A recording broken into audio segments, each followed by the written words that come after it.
There's a lake in the heart of Asia that holds 1/5 of all the world's liquid freshwater. It's more than all the 5 Great Lakes have together. Even if all the rivers on our planet suddenly changed their direction and set on a mission to drain this lake, it would take them a whole year to finish the job. I'm talking about the deepest lake in the world, Lake Baikal. If you decide to go all the way down to its deepest point, prepare for a journey of almost 5,400 feet. The descent takes several hours, but the rift floor of the lake is way deeper, between 5 to 7 miles beneath the surface. It means it could be even further down than the Challenger Deep, which is the deepest known place on Earth. The amount of water it has would be enough for everyone on Earth to have something to drink for up to 50 years. This mighty giant of a lake replenishes its water completely every 383 years. Baikal has a great delivery crew of over 300 rivers and streams, bringing their waters right in. And only one river flows out of Baikal, the Angara, which is headed straight for the Arctic Ocean. Baikal isn't only the deepest, but also the oldest existing freshwater lake in the world. It formed at least 25 million years ago. It all began when the Earth's crust decided to play Tetris and created the lake and the surrounding mountains. At some point, Baikal must have been just a humble riverbed, but then tremors and fractures shook the Earth, and the distance between the shores got bigger. Water levels rose thanks to the melting glaciers. Then, several lakes formed and later merged into one. Baikal is one of around 20 lakes in the world that are older than 1 million years. And since it wasn't disturbed by glacial periods, it's a perfect research ground for scientists. Its deep-drilled core sediments can tell a lot about the climate of our planet in different periods. Since Baikal is in a rift basin with 2,000 seismic tremors per year, the lake is deepening and still growing in size. Its shores drift apart at around the same rate as South America and Africa are moving away from each other, so it has all the potential to become an ocean. Another thing Baikal has in common with the oceans is that it has water rich in oxygen, even at its lowest depths. This is one of the reasons why the fauna of the lake is so incredibly rich. It's home to over 2,500 various animals and 1,000 plant varieties. Around half of them are unique and only exist in this area, like the endemic algae, the Baikal omul fish, and the Baikal oilfish. There are also some bears, elk, and lynx living on its shores. They must appreciate the fact that the temperatures around the lake are always higher than the rest of Siberia, thanks to its huge water mass. Most Baikal dwellers prefer to stick to the bottom of the lake, but there's one brave guy you'll meet if you decide to visit. Meet the Baikal seal, also known as Nerpa. It's the only true freshwater seal in the world. Nerpa's eyes are so cute it nearly landed the part of Puss in Boots in Shrek. Nerpa in Boots sounds good to me. These huge eyes are there to help them follow their favorite pelagic fish underwater. There are other seal kinds that can handle freshwater or use it to breed, but these cuties spend their entire lives in it. But wait, how did seals, which are supposed to be oceanic creatures, end up in a lake miles and miles away from the sea? About 400,000 years ago, during the Pleistocene era, these adventurous creatures traveled up the river and drainage systems that connected Lake Baikal to the Arctic Ocean. The ringed seal that still lives in the Arctic is believed to be the Baikal seal's closest ancestor. Today, Baikal seals are confined to their freshwater home because of the changes in waterways. And they seem to be pretty happy with their home as they can choose from a huge variety of food to eat. The seals mostly hang out in the north and central areas of the lake, but move south in the winter. The lake gets covered with ice, which they use as a chill-out zone, just like their oceanic cousins use rocks or the beach. Since at least 1969, Lake Baikal has had some mysterious ice rings pop up randomly here and there. At some point, they got so big that the astronauts even spotted them from space. The rings usually appear in late April, but can be there in January or May. Scientists couldn't crack the code on how these rings form for a while. They had all sorts of theories, and the most popular involved methane gas bubbles from the lake's depths. But then, scientists noticed that some of the rings were in shallower waters, where gas emissions don't happen. So, an international team of scientists decided to solve the mystery. They traveled to Lake Baikal, drilled holes in the ice, and dropped sensors into the water. In 2016, when they started the research, they heard that 2 vans had gotten stuck in the mysterious ice rings. Once they had analyzed the data from the sensors, it turned out that the secret behind the rings was warm eddies flowing clockwise under its ice cover. The currents were less intense in the center of the eddies, so the ice above them was thicker at the edges. The waters of the lake are so clear that you can see some extremely deep parts up to over 130 feet down. This is thanks to the surrounding mountains that send off melting ice right in.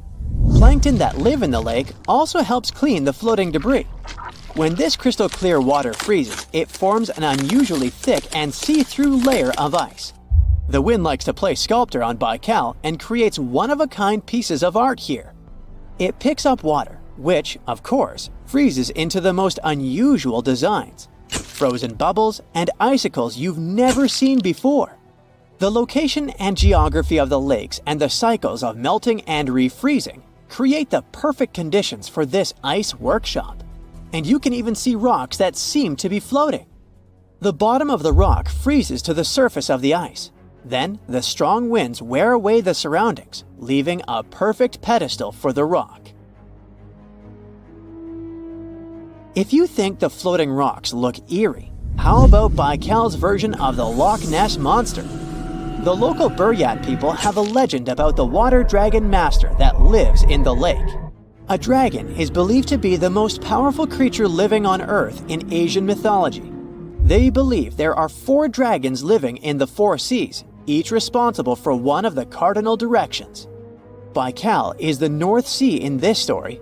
The image of this dragon is supposedly etched in ancient petroglyphs on the cliffs of Baikal. There's also a hefty stone slab that looks like a monument dated back to somewhere between the 3rd and the 9th century BCE, depicting a mysterious water monster. Imagine the stories this stone could tell, echoing the whispers of a bygone era and leaving us to unravel the enigma of the Baikal cliffs. The legend says that a local warrior was chasing the dragon. He finally reached the largest Baikal island of Alkan.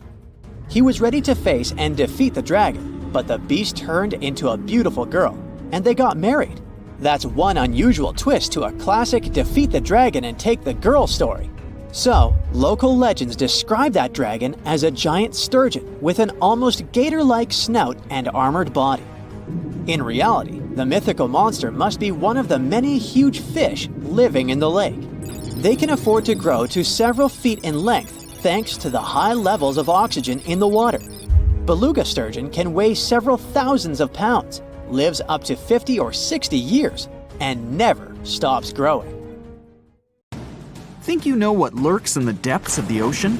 While nearly 95% of our oceans haven't been explored yet, it's hard not to let your imagination run wild. But thanks to brave explorers, deep-sea cameras, and awesome archaeologists, we do know about some pretty incredible sea creatures living in our waters today, and millions of years ago. From the 9-foot spider crab to the 60-foot prehistoric megalodon, these sea dwellers come in all shapes and sizes. But let's focus on sea creatures famous for their huge size. Can you guess which living species of whale is the largest? Well, it's not the orca, but that's a good guess. The orca is a toothed whale that can grow to anywhere from 23 feet to 32 feet, which is slightly smaller than a school bus. How about the narwhal? Nope, they're not the biggest either.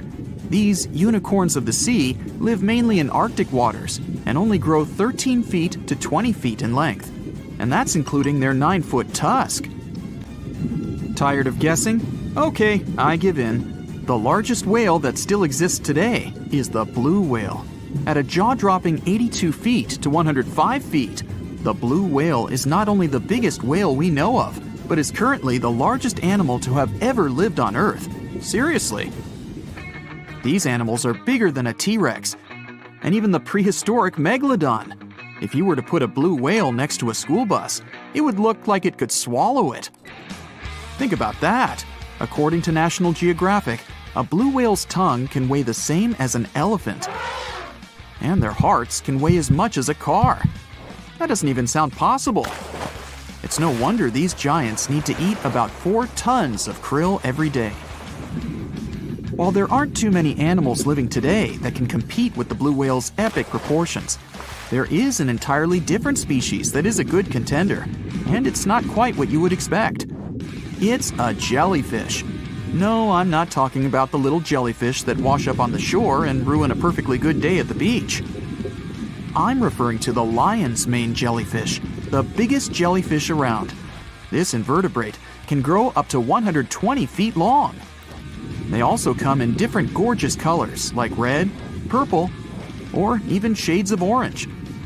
As if their length wasn't impressive, the lion's mane jellyfish boast a whopping 8 sets of 70 to 150 tentacles. That means they can have up to 1,200 in total. And here's the giant oceanic manta ray, the largest type of ray in the world. Their wingspan can be longer than a bus. These guys can reach 30 feet in length. They also have the biggest brain compared to body size among all fish. Unlike their stingray cousins, mantas don't have venomous tails. And while the lion's mane jellyfish and the blue whale are yet to be beaten for the longest sea creature, there is one marine creature that can grow even larger in length. The Portuguese Physalia physalis, tentacles and all, can reach a length of 165 feet long, and that's according to mentalfloss.com. While this thing may look a lot like a jellyfish, it's actually known as a siphonophore, and there are hundreds and sometimes thousands of them that are genetically identical. Their long tentacles help the organism catch prey, and its sting is fatal to most animals, even humans in some cases. What's even creepier is that if one of the tentacles comes off the organism for whatever reason, it can float around the water for days before decomposing. Even if it's detached, this tentacle can still sting you. But don't go running out of the ocean just yet. Your chances of being hurt by a Portuguese Physalia physalis sting are pretty slim. However, if you do get stung, the side effects aren't pretty, with welts, stomach cramps, an elevated heart rate, and an upset stomach. While you don't want to go anywhere near these long creatures, they sure are pretty to look at. Check out all those colors. The Shastasaurus is the biggest marine reptile that has ever existed. These predators lived during the late Triassic period, about 210 million years ago. These amazing giants could reach lengths of up to 69 feet and weighed more than 75 tons. This made the Shastasaurus as heavy as a blue whale. And if you could stand this creature up vertically, it'd be as tall as a 7-story building. Despite appearances, the Shastasaurus was actually pretty slim for its size. Its ribcage was only 6 feet across. You'd think that this big guy was chowing down on other dinosaurs, but that's not the case at all. This reptile survived on a diet that consisted of small fish and cephalopods, like octopuses and squids. The Albertonectes is a bright representative of the plesiosaur family, meaning that this marine reptile had a small head on an incredibly long neck and large flipper-like limbs that helped it move through the water. These creatures occupied the seas around North America 76 to 70 million years ago. The length of this sea monster could reach 38 feet, with its neck taking up 23 feet of that length. Its neck was a true record breaker. It had a whopping 76 bones in it. No other animal known to humankind has had so many vertebrae in its neck.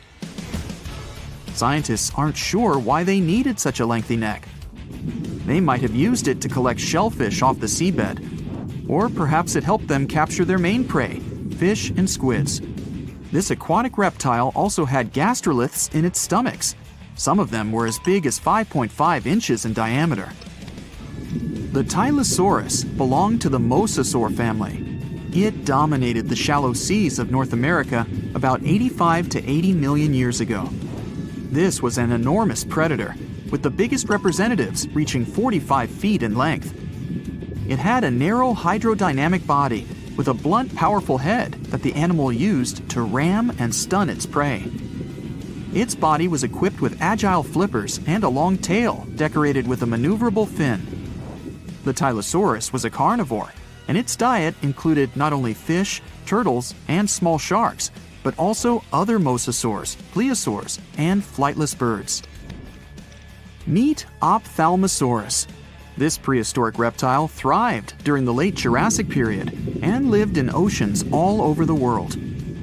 Ophthalmosaurus weighed somewhere around 6,000 pounds and grew to approximately 16 feet long, according to newdinosaurs.com. That's about the same length as the beluga whale that exists today. It's too bad these guys went extinct before we had a chance to see them ourselves, as their cartoonish wide eyes and dolphin-like features are pretty darn cute. Of course, the Ophthalmosaurus evolved over time to become ophthalmologists, or eye doctors that we know today. No, that's just a lie. Just testing you. The Mosasaurus is a truly gigantic predator that dominated the seas all over the world about 66 million years ago. According to fossil evidence, some specimens could be more than 50 feet in length. This fact makes the Mosasaurus the biggest marine carnivore of its time. One of the most terrifying things about this creature was its crocodile-like head, decorated with literally hundreds of razor-sharp teeth, neatly organized in 2 rows on both jaws. The thing is that it was pretty challenging for the Mosasaurus to grab its prey in the water. That's why it had all these teeth, plus something special: pterygoid teeth anchored to the bones on the roof of its mouth. This made hunting and holding onto its prey much easier. The Styxosaurus belonged to the plesiosaur family and lived during the late Cretaceous period, around 85 to 70 million years ago. Upon first glance at this dinosaur, you might mistake it for a sea snake, and it'd be an honest mistake. Styxosauruses were about 35 feet in length, but over 16 feet of that consisted just of their long snake-like neck. They had a comparatively small body and weighed approximately 4 tons. Their mouths were full of razor-sharp cone-shaped teeth that they used to catch fish. They didn't need to chew their prey, thanks to the 200 small stones called gastroliths in their bellies that probably aided in digestion. At the same time, some scientists believe that the Styxosaurus used these stones to sink to the ocean bottom in search of particular types of fish. Looks kind of like Nessie to me. Researchers have been waiting for this find for a long time. They came in all shapes and sizes. It would have been hard to distinguish them from dinosaurs. Most species weren't bigger than a mouse. It's like a reminder of a long-gone era when its ancestors walked on all fours. The first mammals to walk the earth were different from us humans in one important aspect. We walk on 2 legs. That makes us bipedal. But the first animals that made the transition from sea to land were tetrapods. This means they walked on 4 legs. The story of these creatures began in present-day Scotland. The region is home to the first terrestrial ecosystem in the world. The rock here is made from silica. This material is the building block of glass. Hot volcanic springs formed these rocks more than 400 million years ago. Such land composition is a treasure trove for paleontologists. These are the scientists who study the fossil remains of animals and plants. In Scotland, they found everything from plants with preserved cells to the oldest known fossils of insects. They even discovered a fungus that grew up to 29 feet tall. But there was one find that stood out from all the other ones. In 2015, scientists unearthed fossils of 4-legged animals. The place of discovery was Willie's Hole, near the hillside village of Churnside in the south of the country. Researchers dated the finds to the Paleozoic era, about 360 million years ago. This was the time when the early ancestors of the dinosaurs thrived. The world was a much different place back then. Today, we associate Scotland with cold and rain, and kilts and golf. But at that time, this land sat closer to the equator. It had lush vegetation, and its climate was hot and humid. Droughts and flooding were quite common. It was the perfect setting for an important evolutionary event. Researchers have been waiting for this find for a long time. The fossil records had a 15 million year gap. Its name was Roemer's Gap, after the Harvard professor who described it. Science was missing fossil evidence of the animals that ventured onto land on all fours. The 5 fossil species they found in Scotland shed light on this mystery. The first tetrapods were divided into 2 large groups. One of them contained the ancestors of birds, reptiles, and mammals. Their collective name is Amniotus. The other included the ancestors of amphibians, such as frogs.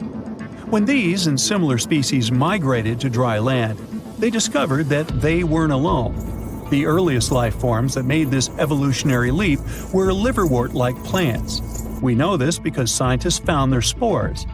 They also discovered fossilized remains of an air-breathing millipede. It had tiny holes that allowed it to breathe air. This puts it among the first oxygen-breathing animals on the planet. And this species of millipedes is the first land dweller in the animal kingdom. Today, the largest of such creatures is the African elephant. Scientists believe that one of the first 4-legged creatures to make it onto land was an amphibian ancestor. Its name was Ichthyostega. The first part of the animal's name translates from ancient Greek as fish. This reveals a lot about the way the creature moved. It dragged itself on the ground using only its front limbs that resembled fins. This is the way that mudskipper fish move on land today. This isn't how we imagine proper walking, but during the period our hero lived on Earth, it was the perfect way to get around. The climate had both extremely dry and wet periods. The ability to walk and swim at the same time was especially useful. The fossils from Scotland supported this claim. The fish-like animals scientists found had 4 slender limbs. This is the perfect equipment for life on land, not inside the ocean. There was further evidence. The fossils displayed well-developed lungs for breathing outside of water, but their legs were still too weak to completely lift the body off the ground. The tail section had to slither along the surface, similar to how a snake moves forward. This animal that resembled a modern-day salamander lived during the Paleozoic era. This was the time when 4-legged creatures developed a standard number of digits at the end of their hands and feet, 5 on each. We know them today as fingers. All species that had more than 5 fingers started slowly disappearing. These pteropods split into 2 groups. The first of them had to return to the sea to lay eggs. This group would later give rise to amphibians. The second kind of tetrapods is more interesting to human evolution. They're considered the ancestors of reptiles, dinosaurs, and mammals. The Permian period came at the end of the Paleozoic. By this time, all life forms on Earth inhabited the supercontinent of Pangaea. There were vast deserts far away from the oceans. The more important species that walked on all fours during this time were the synapsids. They came in all shapes and sizes, but the only subgroup of synapsids to survive into the Cenozoic were the mammals. Doesn't seem like much, but we exist today thanks to these ancient tetrapods. As a species, we have come far in the tree of life. A recent study revealed that the first life form to evolve was an ocean-drifting comb jelly. This came as a bit of a surprise. For a long time, researchers believed that the simple sponge was the oldest animal on the planet. After analyzing vast amounts of data, comb jelly came on top, or the bottom, depending on how you look at the tree of life. These ancient beings were squishy and had tentacles, but they weren't the true jellyfish like the ones we see today. The creatures lacked the bell-shaped body and stinging cells. Scientists cannot precisely date the species because they lack a fossil of the oldest comb jelly. This is not the case with other ancient creatures that once roamed our planet. The ancestor of dinosaurs, turtles, and crocodiles are familiar to science. These are the animals that appeared during the Paleozoic era. This was a time when true tetrapods appeared. Paleontologists recognized them by 2 distinctive openings on each side of their skull. The first mammals that appeared during this era resembled reptiles. It would have been hard to distinguish them from dinosaurs. Some of them later evolved features we all know today. These include fur and a warm-blooded metabolism. They developed during the time when dinosaurs dominated Earth. That's why these first true mammals were small. Most species weren't bigger than a mouse. Their diet consisted of plants, as they were herbivores. Also, they were creatures of the night. During the day, they were mostly hiding underground. Now, this wasn't such a bad strategy. Some 66 million years ago, an asteroid fell on the Yucatan Peninsula in today's Mexico, and this spelled the end for dinosaurs. 75% of all species that lived on Earth at the time disappeared. The mammals' small size helped them survive and repopulate the planet. The era in the history of our planet that followed the Mesozoic was nicknamed the Age of the Mammals. The climate became warmer, so grasslands expanded. These were the ideal conditions for tetrapods to grow in size. Some mammals decided not to take this evolutionary path. Bats remained relatively small in size and took to the skies to join birds. And there are some tetrapods that return to the ocean. The most notable example are whales. Today, their closest living relatives are hippos. Both species are aquatic, but they developed this trait separately. The first whales were actually tetrapods. These were the most typical examples of four-legged land animals. If you saw them today, you would think they were oversized rats. That's what whales looked like some 50 million years ago. Paleontologists came to this conclusion in the 1980s by studying the skull of a now extinct animal. It lived around the edge of a large, shallow ocean. At some point in history, it returned to the marine way of life. Its back legs devolve. But sometimes, biologists stumble upon a living specimen of a whale that still displays tiny hind limbs in its skeleton. It's like a reminder of a long-gone era when its ancestors walked on all fours. Well, hey there! We dive back in time and into the oceans over 500 million years ago. Just, because we can.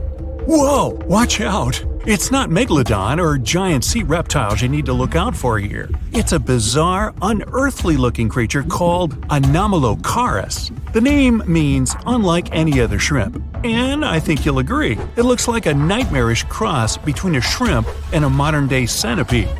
2 tentacles protruding from its face, each lined with razor-sharp teeth. Oh yeah, and this thing was about the size of your leg. With a wave-like movement of the flaps on each side of its body, it was graceful for a terrifying creature. It was also more advanced than any other life on this planet at the time. Especially those huge eyes. You have only one lens in each of yours. This giant shrimp had 16,000. That's 4 times more than a common housefly. And you know how good their vision is. Good enough to dodge that swatter every time. All this allowed Annie to become one of the first animals on this planet to feed on others. Yep, here it is. Earth's first hunter. Its favorite meal? Trilobites. Hey, try a bite. Those are the ancient ancestors of crabs. Some of their fossils have marks on them in the same shape as the monster shrimp's mouthparts. Terrors of the past like this got to be so giant thanks to more oxygen in the atmosphere. A perfect example of this, Meganeuropsis. Imagine a dragonfly. Now make it as big as a cat, and with a wingspan longer than your arm. Megan, the monster-sized dragonfly, could easily grab other insects or even small animals, and she ruled the air with quick movements. Back then, there were still no large birds or other airborne enemies for this behemoth bug, so it was safe and free to grow as large as this planet would allow. Piranhas of the past were also jumbo-sized. Mega piranha was about 3 times the size of the river terrors we have today. Its bite force was about the same as a tiger's, and those striped kitties bite down 2 times harder than lions. That means it probably not only dined on other fish and any land creatures that, got too close to the water, but it could also easily crunch down on large turtles and other unlucky shelled creatures. And fun fact, Modern-day piranhas bark like dogs when they're about to enter a confrontation. It actually sounds more like a frog's ribbit. But makes you wonder, what did this mega-sized ancient cousin sound like? A bear roaring? How about giant sea scorpions the size of your bed? Go back about 460 million years, and you'd see them swimming under you. And watch out for that tail.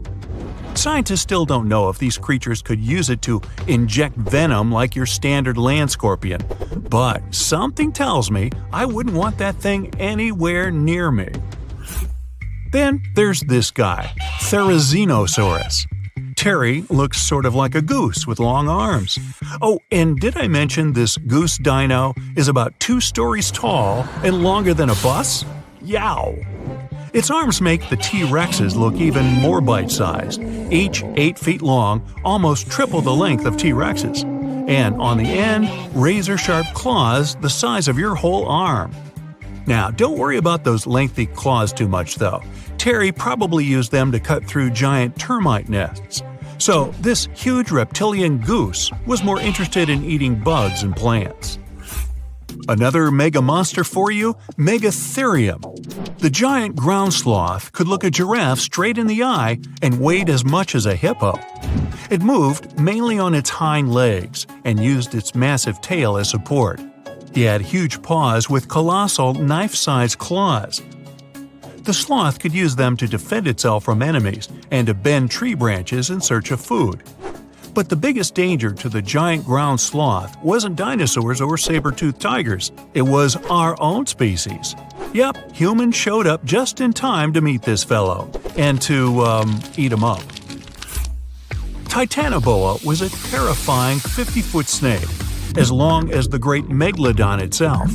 It was also more than 2 times heavier than the heavyweight champion among snakes today, the green anaconda. Crocodiles were a regular on this serpent's menu. Titanoboa could swim 3 times faster than the fastest Olympic swimmer our species has ever seen. It was quicker and more dangerous in the water than outside it. And don't forget the boa part of its name. This massive snake wasn't venomous. Instead, it liked to squeeze. Remember that giant shrimp from earlier? Well, Opabenia looks like its teeny-tiny finger-sized cousin. And instead of 2 toothy tentacles, this thing had a vacuum hose coming out of its face. On the end of that trunk, what looks like a single crab claw. Add 5 eyes and a mouth under its head, and you've got a recipe for something not of this planet. Only it is. This creature used its trunk like an elephant does. Its claw grabbed food from the bottom of the ocean and brought it up to its mouth. This thing is so weird-looking that, apparently, when the scientists who discovered it presented his findings to an audience, they all laughed as if he were joking. Now, a real-life monster, the Tully monster. From a distance, it looks a bit like Nessie, that long neck and teeth-lined jaws. But get closer, and you'll see it's more like a long nose with a mouth attached at the end, like a mosquito. Its eyes are further back, sticking out of tubes all snail-like. Tully was an ancient mollusk, about the size of your forearm. It probably dined on jellyfish and shrimp 300 million years ago. Thylacus smilus will put a smile on your face as long as you don't get too close. No, it's not a relative of the saber-toothed tiger. It was a marsupial, making it more related to a kangaroo than anything. And if you compare them to body size, its fangs were actually longer than a saber-toothed tiger's. And they grew continuously. As for that beard on its chin, that's actually all chin. The lower jawbone grew down to a point under the mouth. Those fangs were rooted to the skull, going way back to its eyes. When the mouth was closed, that bony beard protected the long, sharp teeth from breakage. Staganapolis, not to be confused with Minneapolis, might look like a big crocodile with a squished-in snout, but it was mostly harmless. Its small head and very few teeth meant the reptile didn't have much to work with when protecting itself. That's what all those armored scales were for, and no need for huge fangs or long rows of razor-sharp teeth when you're a plant eater. That beak-like tip on its nose allowed the stag to dig up plants, So, really, this reptile was more like a 10-foot scaly pig than a croc. Basilosaurus was a type of ancient whale that lived on our planet about 45 million years ago. Not quite as long as a blue whale, but this guy was still big enough to munch down on other whales and even sharks. Some people believe these monsters could still exist today. Eyewitnesses claim to have seen a giant sea dragon, and Basilosaurus fits the description. Plus, 90% of our oceans are unexplored. There's plenty of space to hide a sea monster. But scientists haven't found any fossils of this ancient whale younger than 3.7 million years. So, this myth is busted. Stegosaurus is one of the most recognizable dinosaurs that ever lived. It can easily be distinguished by those huge spikes on its tail and the bony plates on its back. It was twice as long as a giraffe and nearly 5 times heavier. But compared to its body size, it had the world's smallest brain. It was no larger than a dog's. Pelagornis had the largest wingspan of any bird ever discovered. It was twice the size of the largest bird today, the wandering albatross. Such huge wings made it hard for the bird to take off. It could only do so by jumping off cliffs. And when it finally spread its wings, this giant could only go about 40 miles per hour. The fastest bird today can reach speeds 5 times that. The deeper you go, the creepier they get. You're about to travel to the darkest ocean depths and check whether this claim is true. Are the creatures living there as scary as people think? You go 120 feet down underwater. Pay close attention to the bottom under your flippers. Oh my, what's that terrifying face half hidden in the sand? That's the northern stargazer. You can meet this fish in the eastern United States. It buries itself in the sand until unsuspecting prey gets near. Then, the nightmarish creature electrically shocks the poor animal and dines on it. You are moving deeper to 240 feet under the surface. That's where you spot a colorful, puffy creature, no more than 1 foot long. It's the sarcastic fringehead. At first, the fish seems to be harmless. Only unless it's provoked. When this animal is agitated, it opens its huge mouth to fend off predators. This defense tactic is a sight to behold, both surprising and frightening. Luckily, the fish is no threat to people whatsoever. The creature you see next can comfortably live in shallow waters, but you meet it at a depth of 900 feet. You don't even need to wonder why the animal's called the Game of Thrones brittle star. Unlike starfish that slowly crawl across the seabed, this creature moves fast. It wriggles its long, flexible arms to get from point A to point B. Its body is protected by a hard calcium carbonate shell. Also called snake stars, these creatures are tiny and easily fit in nooks, cracks, and small crevices in rocks. At a much greater depth of 2,000 feet, you come across the giant squid. For a long time, it was thought to be a creature from legends rather than a real animal. The giant squid was first caught on camera in 2001, and it's exactly as big as its name implies. The creature's eyeballs are the size of soccer balls, and the squid itself can weigh up to 600 pounds. Almost 3,000 feet below the surface, you get spooked by another creepy-looking animal. It's somewhat red and rather small, no longer than 1 foot long.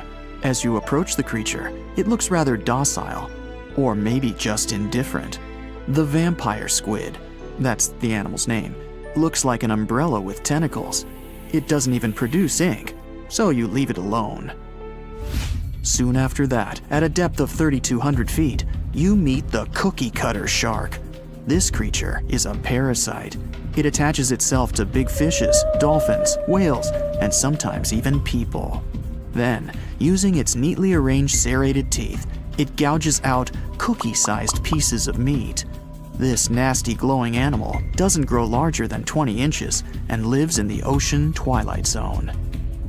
At a depth of 3,300 feet, the light becomes a rare and valuable thing.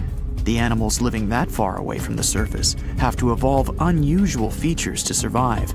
That's how the barrel-eye fish ended up with a transparent head and two super-sensitive barrel-shaped eyes. Right now, pretty much like always, they're pointed upward, allowing the fish to see potential prey and you. Almost 4,000 feet below the surface, you see something droopy and saggy. The blobfish doesn't have a skeleton or any muscle. Its jelly-like flesh lets the creature survive incredible water pressure. Despite its appearance, the blobfish is an ambush predator. It usually lies very still on the bottom, waiting for unsuspecting prey to swim by. You go a bit deeper and spot a creature that looks particularly ghastly. The goblin shark senses prey with its snout. The creature's terrifying jaws are attached to elastic ligaments. When some animal comes too close, the shark catapults its mouth forward to catch it. If your mouth could do the same, you would be able to eat things dangling 7 inches away from your face. Even deeper than that, at 5,000 feet, you notice another member of the shark family. The frilled shark looks like an overgrown eel, but its gills are lined with red fringe at the edges, hence the name. The creature's horrifying mouth has 25 rows of razor-sharp backward-facing teeth, 300 in total. The shark prefers to hover in the water, waiting for its prey to come closer. Then, it charges at it like a snake. Suddenly, you see something glow brightly like an electric bulb. But after coming closer, you recoil in horror. The creature looks like an upgraded eel equipped with oversized teeth. That's the deep-sea dragonfish that can live at a depth of 6,000 feet. Chemical processes going on inside the fish's body produce an eerie red glow. This glow is used to communicate with other fish. At the same depth, you meet another deep-sea inhabitant. Its most prominent feature is its huge mouth. Thanks to it, the gulper eel can swallow its prey whole. Its stomach can expand to a terrifying size when it needs to fit something large. At a depth of 6,600 feet, you come across an angry-looking creature with a fishing rod over its head. It's the deep-sea anglerfish. The animal has an unusual dorsal spine, even though it's worn only by females. It protrudes above their mouth and has a lure on its tip, some luminous flesh that baits prey. The anglerfish has such a big mouth and its body is so pliable that it can swallow animals twice its own size. You're 7,000 feet down when you see another fish that's glowing in the dark. The black dragonfish is a sly creature. It has its light-producing organs arranged along its belly. The spooky creature also has gleaming flashlights next to its eyes. They help the animal find prey and attract potential mates. At the same depth, you also spot an enormous pillbug. But unlike the critter you can find in your garden, this one is at least 20 inches long. That's the giant isopod, and it is, indeed, related to the roly-poly, as well as crabs and shrimps. These creatures may look somewhat scary, but they're harmless. They feast on other deep-sea animals only after those have passed away. At a depth of 13,000 feet, you notice the ocean floor has become a bit fluffy. That's because it's covered with zombie worms. These creatures rarely grow to be more than 2 inches long, and still, they can break down fairly large animals, so strong the acid they produce is. The worms' feathery appearance makes them look like plants, but the truth is, these creatures munch on rock-hard bones of the world's largest animals, such as whales. The grid-eye fish almost scares you out of your mind soon after that. This creature has a pair of large greenish oval plates on the top of its head and no eyes whatsoever. Experts believe that these bony membranes detect light coming from predators, saving the fish's life. You're now 3 miles down below the surface, and that's where you spot something bizarre on the bottom. It's definitely a fish, but it's standing on the ocean floor on 3 long, rigid legs. Ah, it's the tripod fish. Curious rather than scary. This creature has adapted to the almost complete darkness by giving up on its vision. It has to rely on vibration and touch to sense prey. And then, the fish uses its fins as hands to transport food directly into its mouth.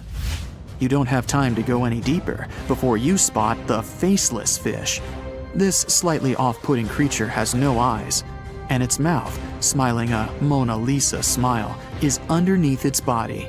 For the first time, the faceless cusk, which is the creature's official name, was seen more than a century ago. The next time it happened was only in 2017. Once you've reached a depth of 6 miles below the surface, you see deep-sea cucumbers. These bizarre creatures are much bigger than their shallow water relatives. They spend most of their time on the sea floor. But if they need to escape predators, they are able to swim away. Deep-sea cucumbers have bright purplish coloring, tiny feet, and tentacles that surround their mouths. Cute.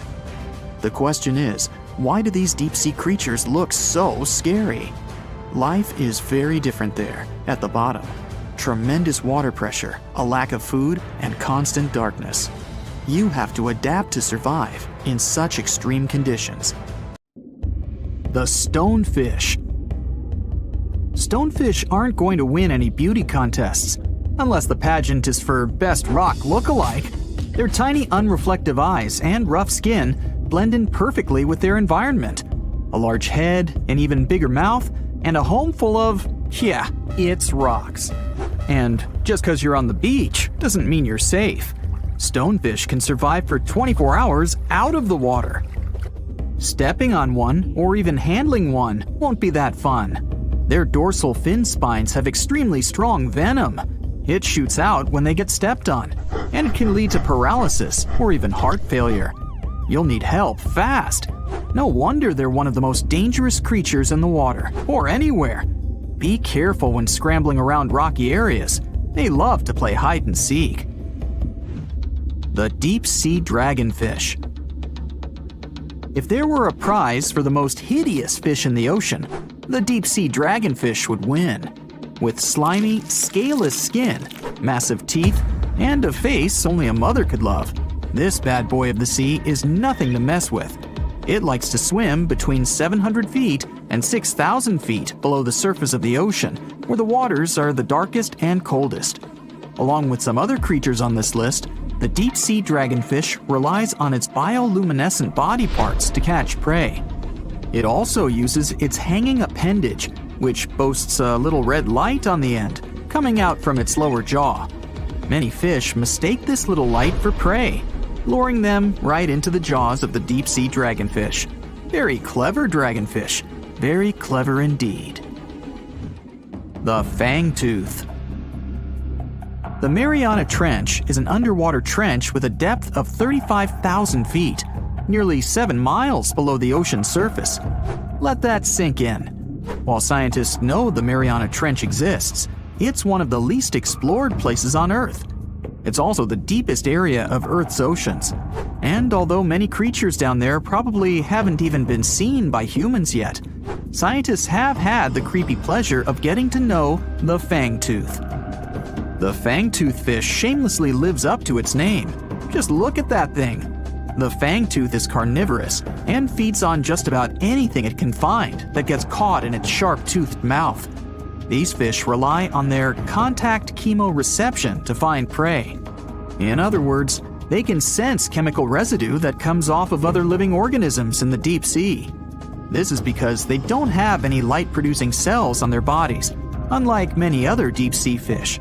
On top of all that, it's pretty dark down there, so whatever crosses their path, they chomp on.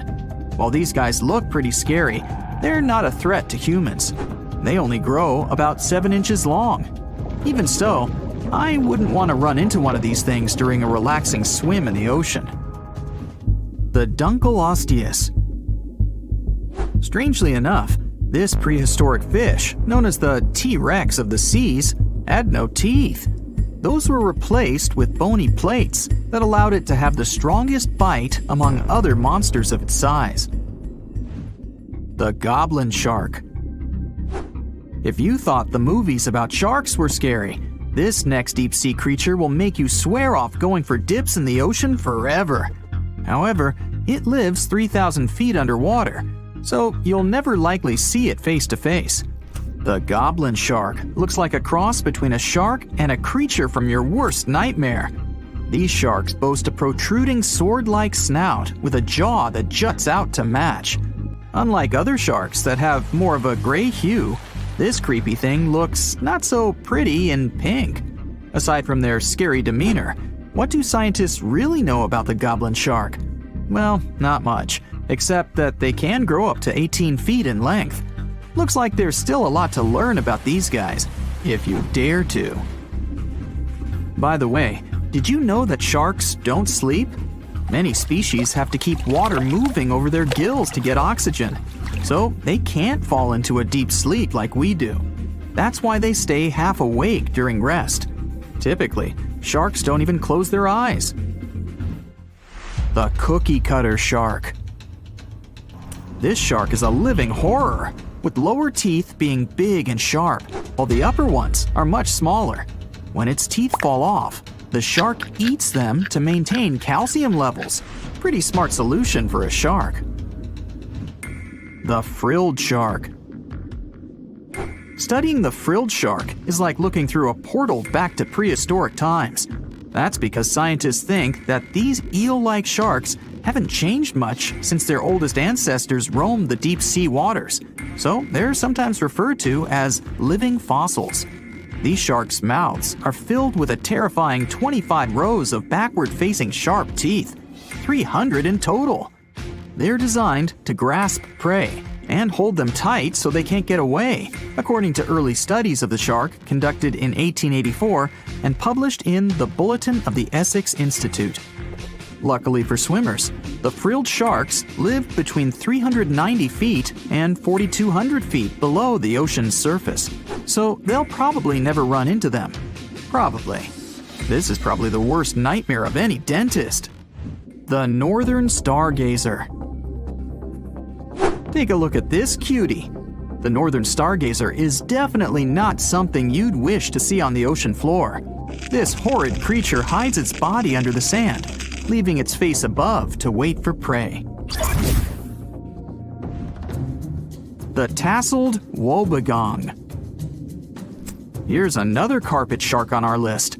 It lies low on the bottom of the sea and patiently waits for its prey to come by. The Australian ghost shark. The Australian ghost shark isn't really even a shark, but a very bony fish. It's also a living fossil. It hasn't changed within the last 400 million years. Believe it or not, sharks and humans have a common ancestor that lived around 440 million years ago.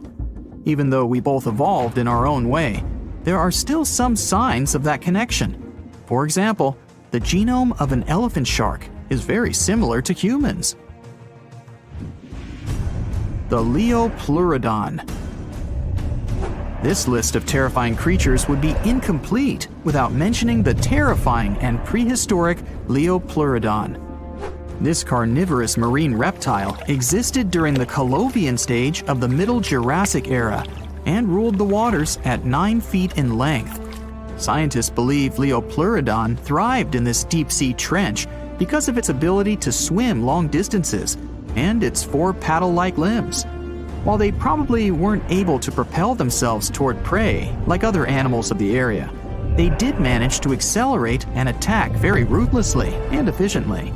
Additionally, they relied on their long snouts to smell prey, which leads scientists to believe they didn't rely on sight for hunting. This means they could have thrived in the dark Mariana Trench.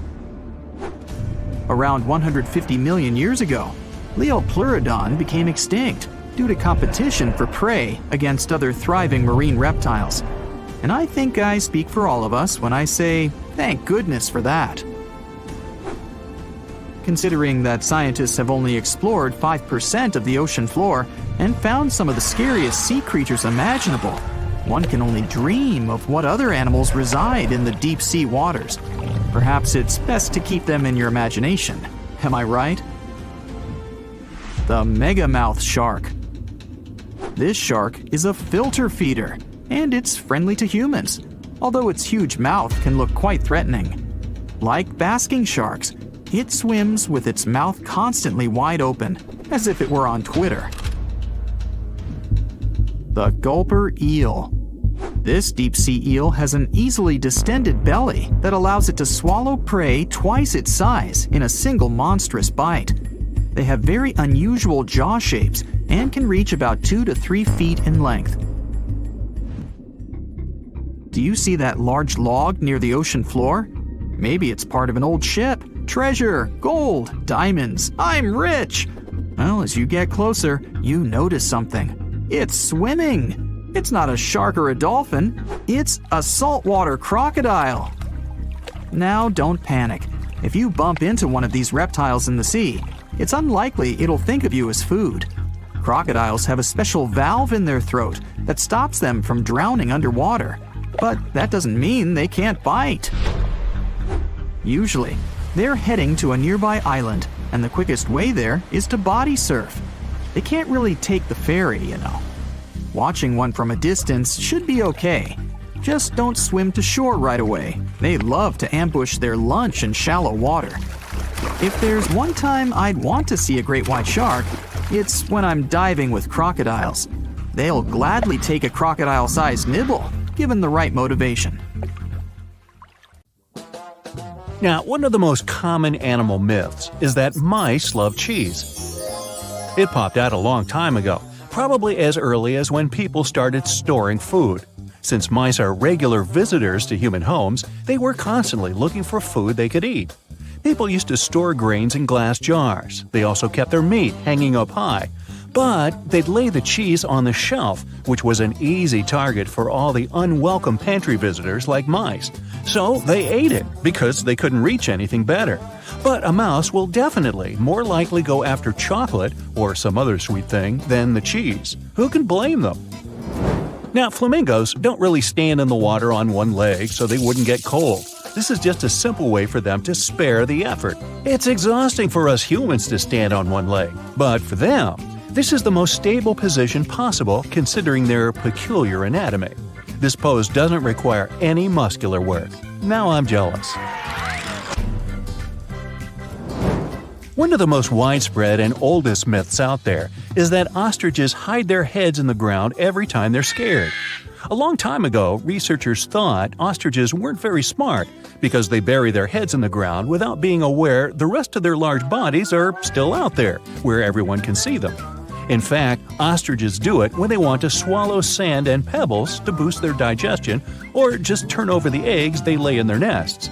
And even then, they technically don't bury their head, but put it near the ground. Otherwise, with its head in the sand, the poor thing wouldn't be able to breathe.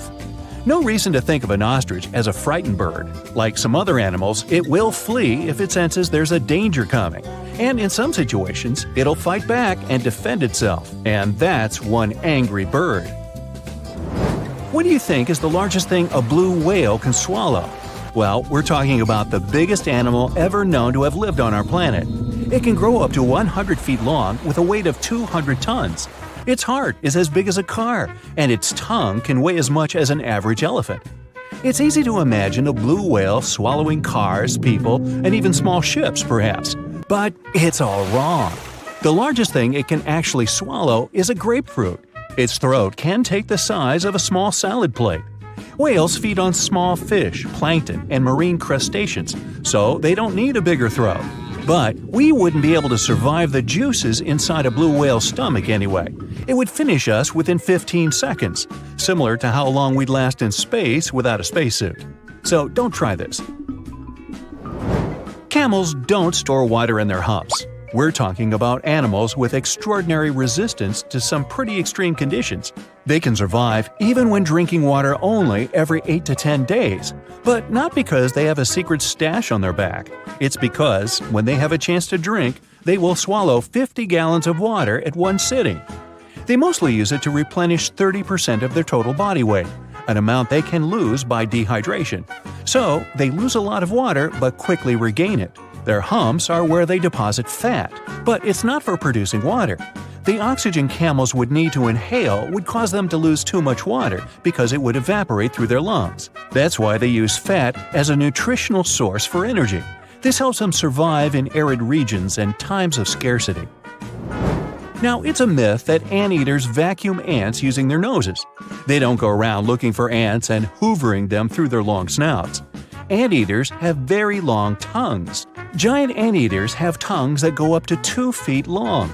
It's the shape of a strand of spaghetti and covered in spiny hooks and sticky saliva that traps ants, up to 160 times in a minute, which means they eat up to 20,000 insects in a single day. That's a lot of bugs. They open anthills using their claws and then do the rest of the work with the tongue. They don't have teeth, so they only swallow all the insects they catch. Movies might have given you a false sense of security when it comes to dinos. Nope, standing very, very still couldn't save you from a raging T-Rex coming after you. It's a myth. The Dino King had bad vision. These beasts may have seen better than modern-day raptors. They had excellent depth perception, something present in today's animals such as eagles and hawks. Even if, by some miracle, the Dino King can't see you or thinks you're just a small tree or some other object because you're standing so still, they had a pretty good sense of smell. So, the better option would be to run because the T-Rex is not as fast as scientists used to think, up to 33 miles per hour. Considering their anatomy, they could move at a speed of 12 miles per hour. Anything faster than that would have caused serious bone damage. But this didn't stop them from ruling the animal world because there were plenty of dinosaurs way slower than them, so they didn't have to worry about food. Another misconception states that owls can spin their heads, neither more nor less than 360 degrees. Their head spinning does have its limit, 270 degrees in one direction. Since they can turn 270 degrees to the left and right, owls have a 540-degree range of motion. Don't worry, if you touch a butterfly's wings, the animal won't lose its ability to fly. It will survive, despite the common myth that says the opposite. Butterfly wings have scales. When you touch them, some scales might shed off, but it's not a bad thing, because they shed off naturally too. Because of sheddable scales, they can escape more easily if they get stuck and trapped in spider webs. Now, the next myth has inspired many movies, books, and TV series scenarios, but no, wolves don't howl at the moon. They typically howl at night, true, but because that's the period of time when they're most active. They'll also look up while howling since this helps the sound travel. That way, other wolves will hear them from around 6 to 7 miles away. And that's why they howl in the first place, to communicate with each other. They make specific sounds for a certain situation. For example, to help a wolf that lost its pack find its way home. The moon just happened to accidentally be there while wolves were communicating. Okay, giraffes only need 30 minutes of sleep a day. That's another myth. They sleep about 4.5 hours daily. It's not that unusual for animal species that are most active during daylight. Studies also show giraffes usually lay down to sleep for less than 11 minutes at a time. Many people believe moles are blind. These small burrowing mammals actually can see. It's just their vision is really poor and only adapted to recognize light. They're also colorblind. When they're searching for food and navigating the dark underground, these creatures mostly rely on their touch and sense of smell. Now, their sense of touch is sharp, which is why moles can feel nearby vibrations of activity. This helps them avoid danger or find their next meal more easily, like millipedes, worms, centipedes, and other invertebrates. Yum! They're really fast at digging and can dig a couple of inches per minute. In the winter, animals hibernate, not because it's too cold for them to be outside, but because there isn't enough food during that period. When an animal is in hibernation, its heart rate, body temperature, breathing, and other metabolic activities slow down significantly. That's how they conserve energy. Chipmunks, bats, turtles, snakes, they all hibernate during the winter, which saves them energy for other seasons when they get more active and are capable of getting more food.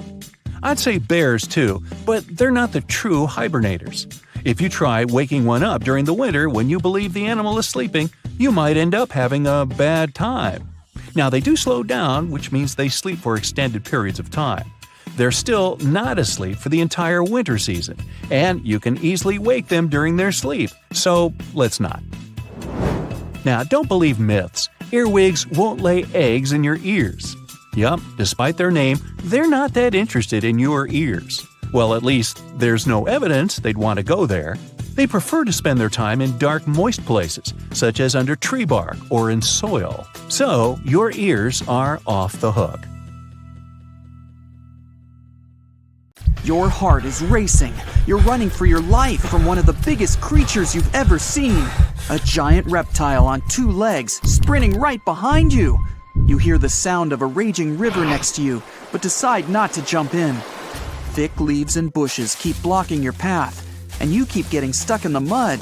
Everything around you is out to get you, and there's nowhere to hide. You spot a hollowed-out tree trunk and crawl inside. Whatever's out there is getting closer and closer. You hear deep guttural breathing and huge stomping. It's getting closer. You see a large tail from a crack in the tree trunk, swinging and knocking down bushes and small trees. Whatever it is, it's sniffing you out like those dogs at the airport. And right next to your face are giant bugs the size of a house cat. Perfect. You've always been scared to even look at crawly little things, but this one's so close and so big, you can actually see its facial features. It's looking at you like you're the alien. You want to scream, but can't. Then, out of the darkness, more bugs. They're curious things, flicking their antennas all over your body. Okay, this is too much. A bug is one thing, but now, a giant centipede thing is crawling your way. Its fangs are the size of your thumb. You dart out of the tree trunk and come face to face with a giant monster. It stops and stares at you, knowing you have no place to go. Claws and teeth the size of bowling pins. That's enough to keep you up at night. It's getting ready to charge right at you. Welcome to the most dangerous period and area in history for a human, the mid-Cretaceous Sahara. This place was thriving around 100 million years ago in what would now be North Africa. Back then, the continents were all arranged differently, and the weather was wild. Extreme storms were pretty common, and temperatures would rise and fall like a Mexican wave at a soccer stadium. Then, sea levels started to rise. Water flooded the Kem region, an area between modern-day Algeria and Morocco. Over the next millions of years, asteroids, volcanic eruptions, and other natural disasters wiped out everything else. Bye-bye, dinosaurs. Thanks for playing. You probably think of the Sahara as one of the most inhospitable places on Earth, but back when it had trees and rivers, it was even more dangerous. The famous River of Giants was a huge river system that stretched from modern-day Egypt all the way to Morocco. The land was flat and not much vegetation grew there, but it was enough for life to exist. Frightening, scary life. That creature you're staring at, it's a giant, scary-looking theropod, and it's out to get you. Imagine a T-Rex-like dinosaur that's more than 32 feet tall and has an epic jawline. Scary stuff. They were the top dogs in the food chain back then. And that's why this place and period in history was so unique. The entire area had an incredible imbalance between hungry dinos and poor little dino snacks. There wasn't enough food to go around. Scientists were never able to find much evidence of herbivores. That means it might have been a royal rumble of carnivorous creatures waiting to pounce on each other at any moment. So, after a while of having a stare-down contest with a giant theropod, a shadow creeps up on you from behind. You're too scared to turn around, but the growling is louder than anything you've ever heard. It shakes you to the core. You turn around and see a Spinosaurus, and that's about all you can see. You know how they always show the T-Rex as the king of the dinosaurs? Well, this one would be, what, the emperor? It stands about 50 feet tall and has a sail of scales on its back, the size of a regular human. Then add in a crocodile-style snout with razor-sharp teeth and some short, powerful legs. Its diet mainly consists of river fish, but it's looking at you like you're a delicious fish taco. The two alphas are now in a standoff, with you stuck in the middle. But before you close your eyes and get ready to be eaten, they begin fighting each other, knocking down trees. You tiptoe your way out of there and run. The further you go, the better, right? Wrong. Not here, because everywhere you go, there's gonna be something dangerous. During this period, there was danger in the sky, in the water, and on land. There were small mammals scurrying around here and there, but they mostly stayed in the shadows to avoid danger. After 5 minutes of running as fast as humanly possible, you make it out of the forest and onto an open plain. Bad move. Now there's nowhere to hide. Suddenly, you hear another shriek. You look behind you. Nothing. It's just short grass everywhere. Then you tilt your head up to the sky and see what looks like a giant bird. Only these are technically flying crocodiles. There were plenty of huge pterosaurs that ruled the skies. Alanqua saharica was a flying reptile that may have eaten fish in the river. Those fish must have been tasty. It had a huge wingspan and long, slender jaws. Oh, and it was the size of a small bus. This one found you and is racing down to catch you. You run for your life, again. And this time, there's no place to hide. Suddenly, you feel talons grasping onto you and you're lifted off the ground. You soar up. If you weren't scared out of your mind, you might have noticed how beautiful the giant river channels below you are. The Alanqua maneuvers like a fighter jet, headed for the mountains, dodging all obstacles. You see a large nest with some mini beasts in it. They're hungry and as large as you. Not a great combination. You try to break free, but it's impossible. The creature drops you in the middle of the nest and flies off. You try to cover yourself, but the little ones keep pecking away. It's only a matter of time before it's too late. You look down below you and see the river. You can't tell how deep it is, but it's got a really strong current. You're out of options. You dive into the raging river and get dragged along with the current. Safe for now-ish.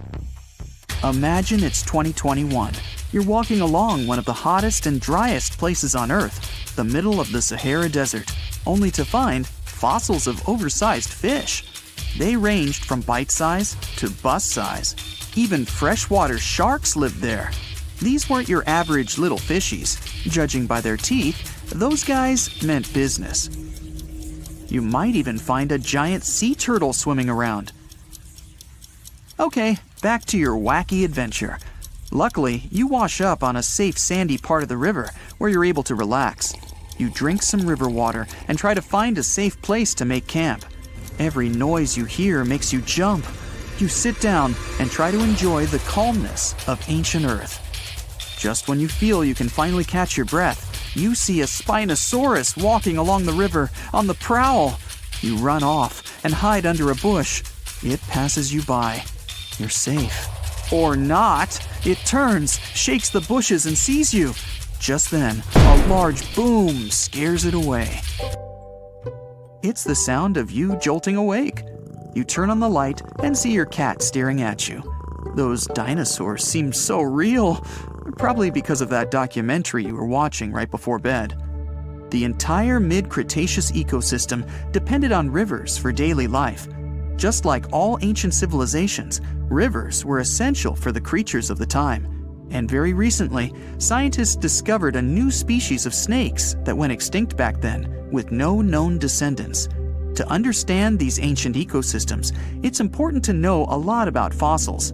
You might find two different fossils side by side, but those animals might have lived millions of years apart. There are plenty of fish in the sea.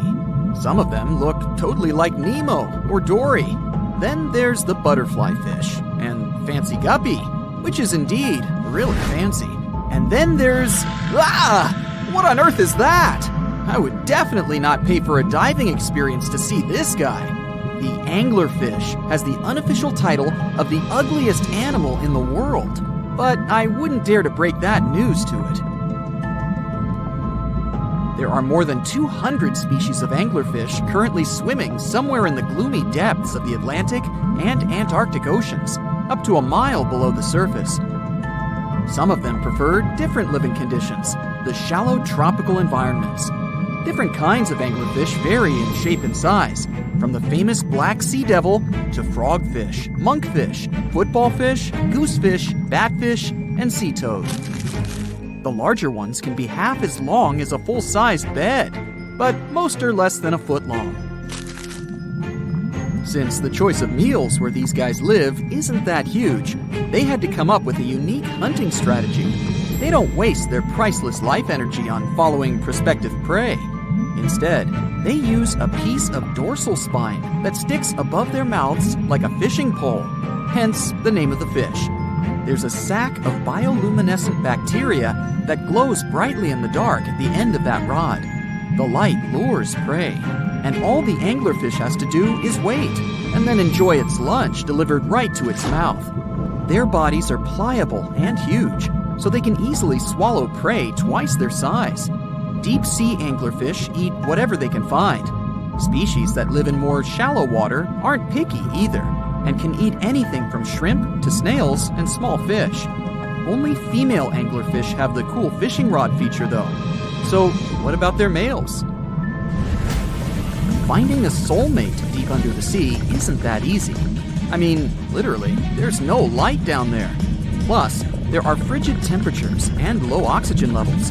Anglerfish can't afford to go on many dates in those conditions, so they mate for life. And before you go aw about it, I have to tell you, they do it in quite a special way. Male anglerfish are much smaller than their ladies.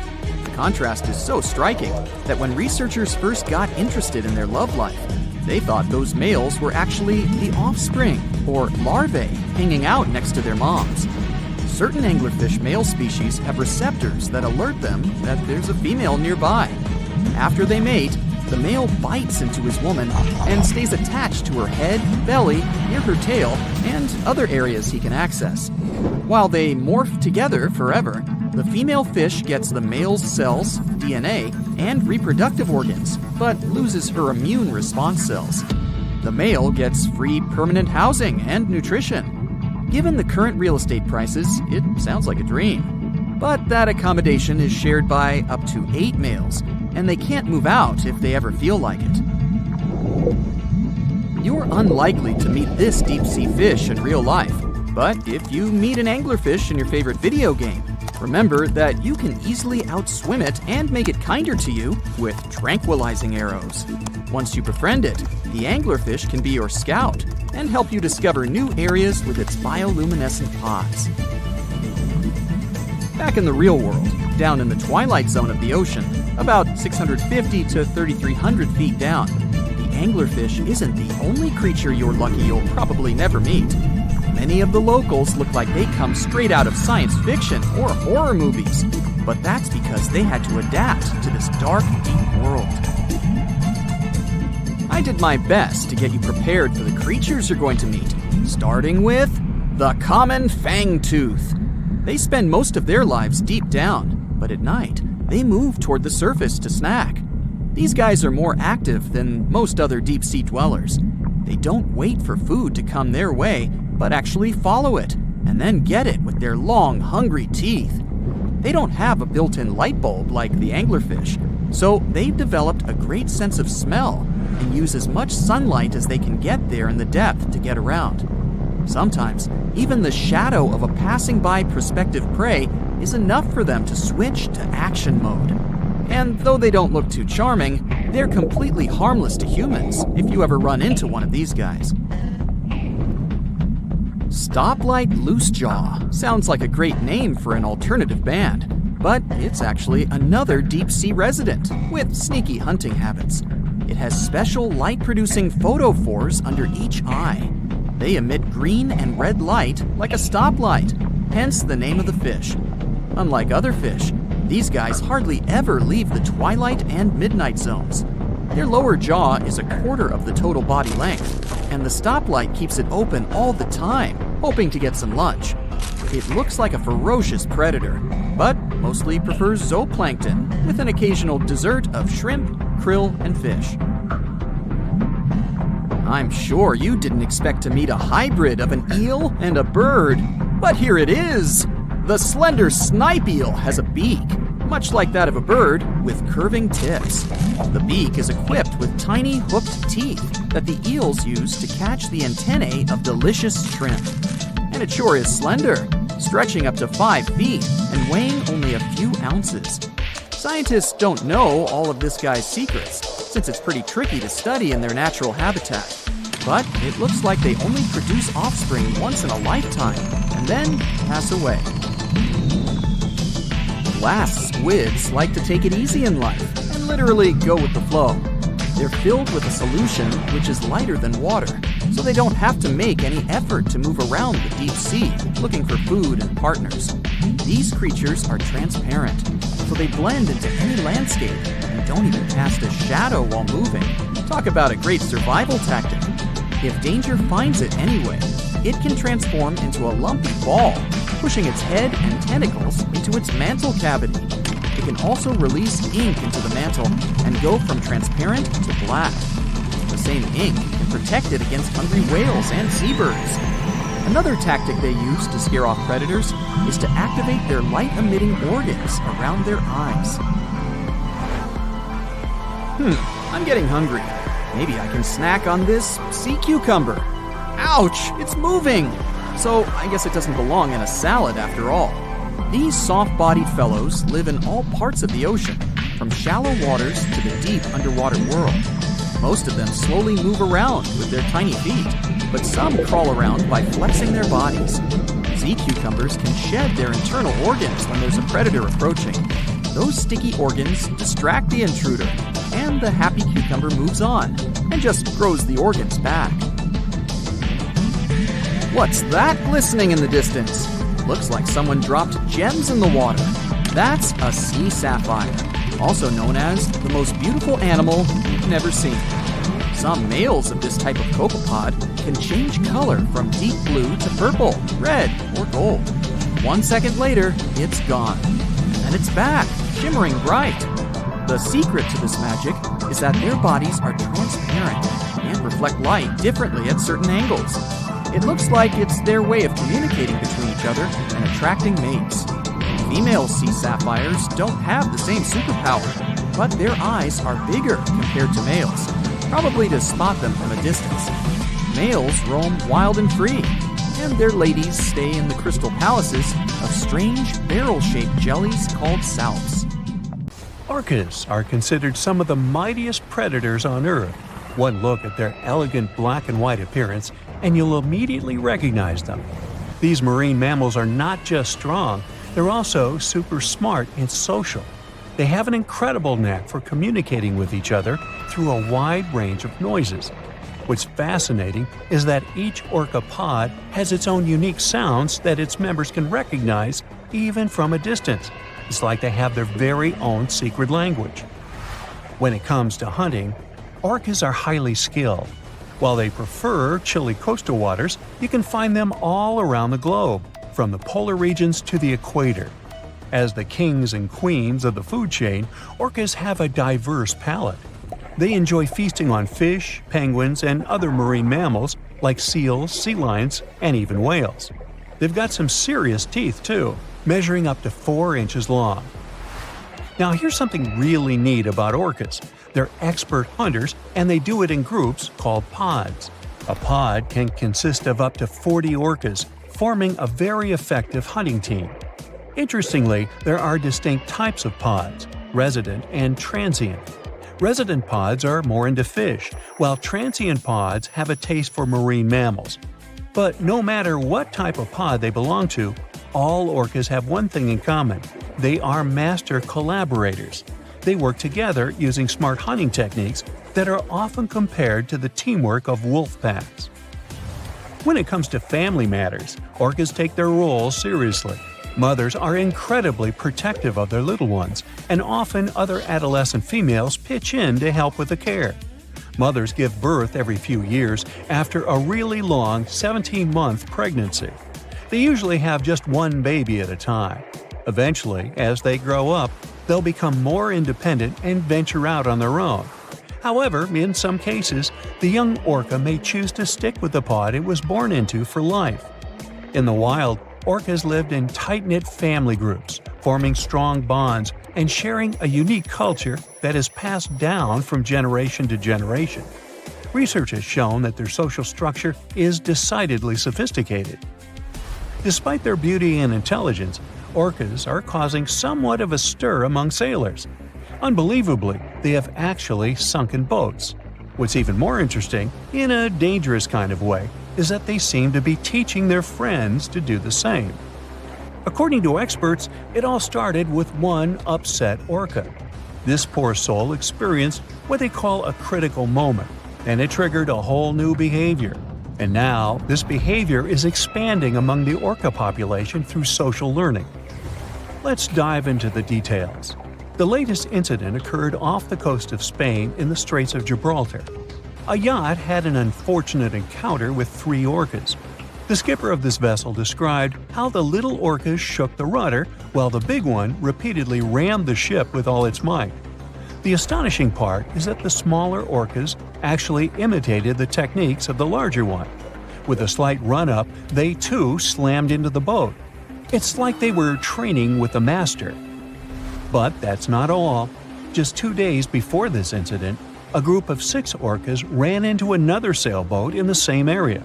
One of the orcas, a mother, seemed to be teaching her calf how to charge into the rudder. Now, you might be wondering why these boat-sinking shenanigans are happening more frequently. It turns out that reports of aggressive orca encounters off the Iberian coast have been popping up since 2020. And according to a study published last year, the attacks follow a pattern. The orcas approach the boat from the stern, strike the rudder, and then lose interest once the boat comes to a halt. There's some good news, though. Despite the increasing number of interactions between orcas and boats, most of them have been harmless. In fact, out of over 500 recorded interactions, only 3 boats have been sunk. So, the chances of your boat meeting its watery end at the hands or teeth of an orca are pretty slim. Let's trace the origin of this whole phenomenon. Experts believe that it all started with an orca called White Gladys. Poor White Gladys must have had a seriously rough time, maybe a collision with a boat or getting tangled up in some fishing gear. This traumatic event somehow flipped a switch in her behavior, and she began the whole physical contact with the boats thing. Remember when I said orcas are extremely social creatures? They are quick learners and great imitators. So once White Gladys started her boat bumping thing, the rest of the orcas caught on. And just like that, the behavior spread among the orca population. You might be wondering why orcas would even bother with this risky behavior. Well, the experts think that the orcas perceive it as advantageous despite the potential danger of crashing into moving boats. It could be that they find it absolutely thrilling, or maybe even a bit of a game. Orcas are incredibly curious and playful creatures, after all. Another theory is that this behavior might not be as aggressive as it seems. Some researchers believe it could be more of a playful fad among these creatures. You know, like when a few friends start doing something cool and then everybody wants to join in on the fun. Maybe it's their way of entertaining themselves and breaking the monotony of ocean life. However, as the number of incidents continues to rise, concerns are growing, and not just for the sailors out there. The Iberian orca subpopulation is already critically endangered, and this boat-bopping trend could pose a severe issue for them. According to the latest census, there are less than 40 Iberian orcas left in the wild. That's a dangerously small number. So if these boat encounters persist or become more intense, it could seriously jeopardize the safety of both sailors and the orcas themselves. However, it may just be the boats they don't like. That's because orcas have never attacked humans in the wild. They have even been known to approach and play with humans. Orcas are incredibly curious creatures and seem to enjoy interacting with us. They've been seen swimming alongside humans, bringing them toys, and even chasing boats in their way. Some individual orcas have even developed friendships with specific humans over time. Here's one fascinating incident that occurred in a coastal Alaskan village. A group of children were having a snowball fight when a pod of orcas decided to join in the fun. They broke off a piece of drift ice and began tossing it around in the air, much to the delight and amusement of the children. Now, you might wonder if orcas have ever saved humans from dangerous situations. Well, there are very few recorded cases of orcas rescuing unfamiliar humans, there have been instances where they have come to the aid of humans they know. It's worth mentioning a remarkable occurrence that took place in Eden, Australia. A group of whalers found themselves in grave danger after their boat capsized, leaving them at the mercy of shark-infested waters. Incredibly, a pod of orcas, led by a male known as Old Tom, shielded the whalers from the sharks and kept them afloat until they were rescued. This demonstrates the protective nature of orcas even towards humans. There are several theories as to why orcas do not attack humans. One possibility is that they recognize that we are not their natural prey. These creatures prefer to feast on particularly nutritious and fatty foods, like sea lions or salmon, whereas humans simply don't provide the same nutritional value. But is this the only reason? Other apex predators, like sharks, may occasionally mistake humans for seals and attack them. However, in the rare cases where orcas have mistaken humans for prey during a hunt, they immediately stop the chase once they realize their mistake without causing any harm. Experts believe this is due to the high intelligence and empathy of orcas. Today, I'm going to tell you about creatures that had unique features which allowed them to grow to incredible sizes. They were some of the most impressive animals to have ever existed on our planet. The Argentinosaurus is a genus of sauropod dinosaurs that lived approximately 97 million years ago in what is now South America. Scientists think it was one of the largest land animals ever, with a length of up to 100 feet and a weight of up to 100 tons. A farmer stumbled upon a giant leg bone while tending his cattle. That's how he discovered the first fossils of the Argentinosaurus in Argentina in 1987. Further excavations uncovered more bones, revealing a massive dinosaur that would have dwarfed most other animals of its time. The Spinosaurus, meaning spine lizard, is a genus of theropod dinosaur that lived around 97 million years ago in what is now North Africa. It is believed to be one of the largest carnivorous dinosaurs to ever exist, with a length of up to 60 feet and a weight of up to 23 tons. The Spinosaurus is known for its distinctive elongated sail-like structure on its back. It was likely used for thermoregulation. It also had long crocodile-like jaws that were lined with sharp teeth. This allowed the creature to catch and eat large prey, such as fish, crocodiles, and other dinosaurs. The first fossils of the Spinosaurus were discovered in Egypt in 1912. The sperm whale, Physeter macrocephalus, is a species of toothed whale that is the largest toothed predator on Earth. It also has the largest brain of any animal species. It is found in oceans all over the world and can dive to depths of up to 7,000 feet in search of food. You can easily recognize sperm whales by their massive, block-shaped heads, which can measure up to 1/3 of their total body length. They have dark brown or grayish-blue skin and a distinctive wrinkled appearance.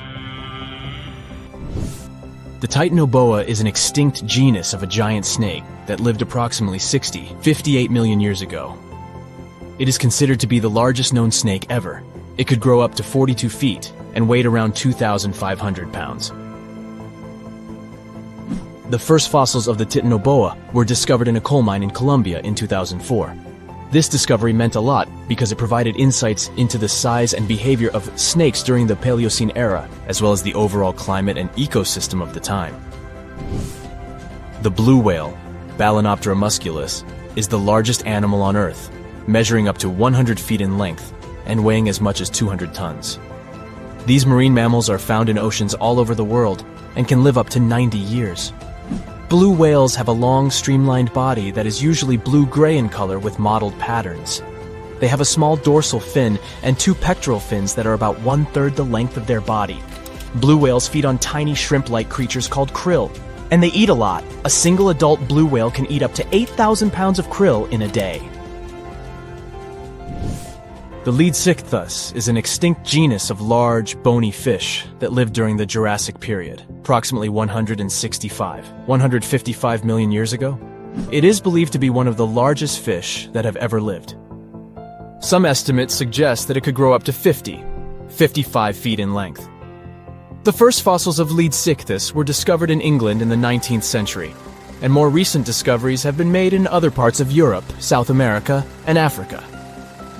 Despite its enormous size, the Leedsichthys was a filter feeder, similar to modern-day whale sharks, and likely fed on plankton and other small organisms.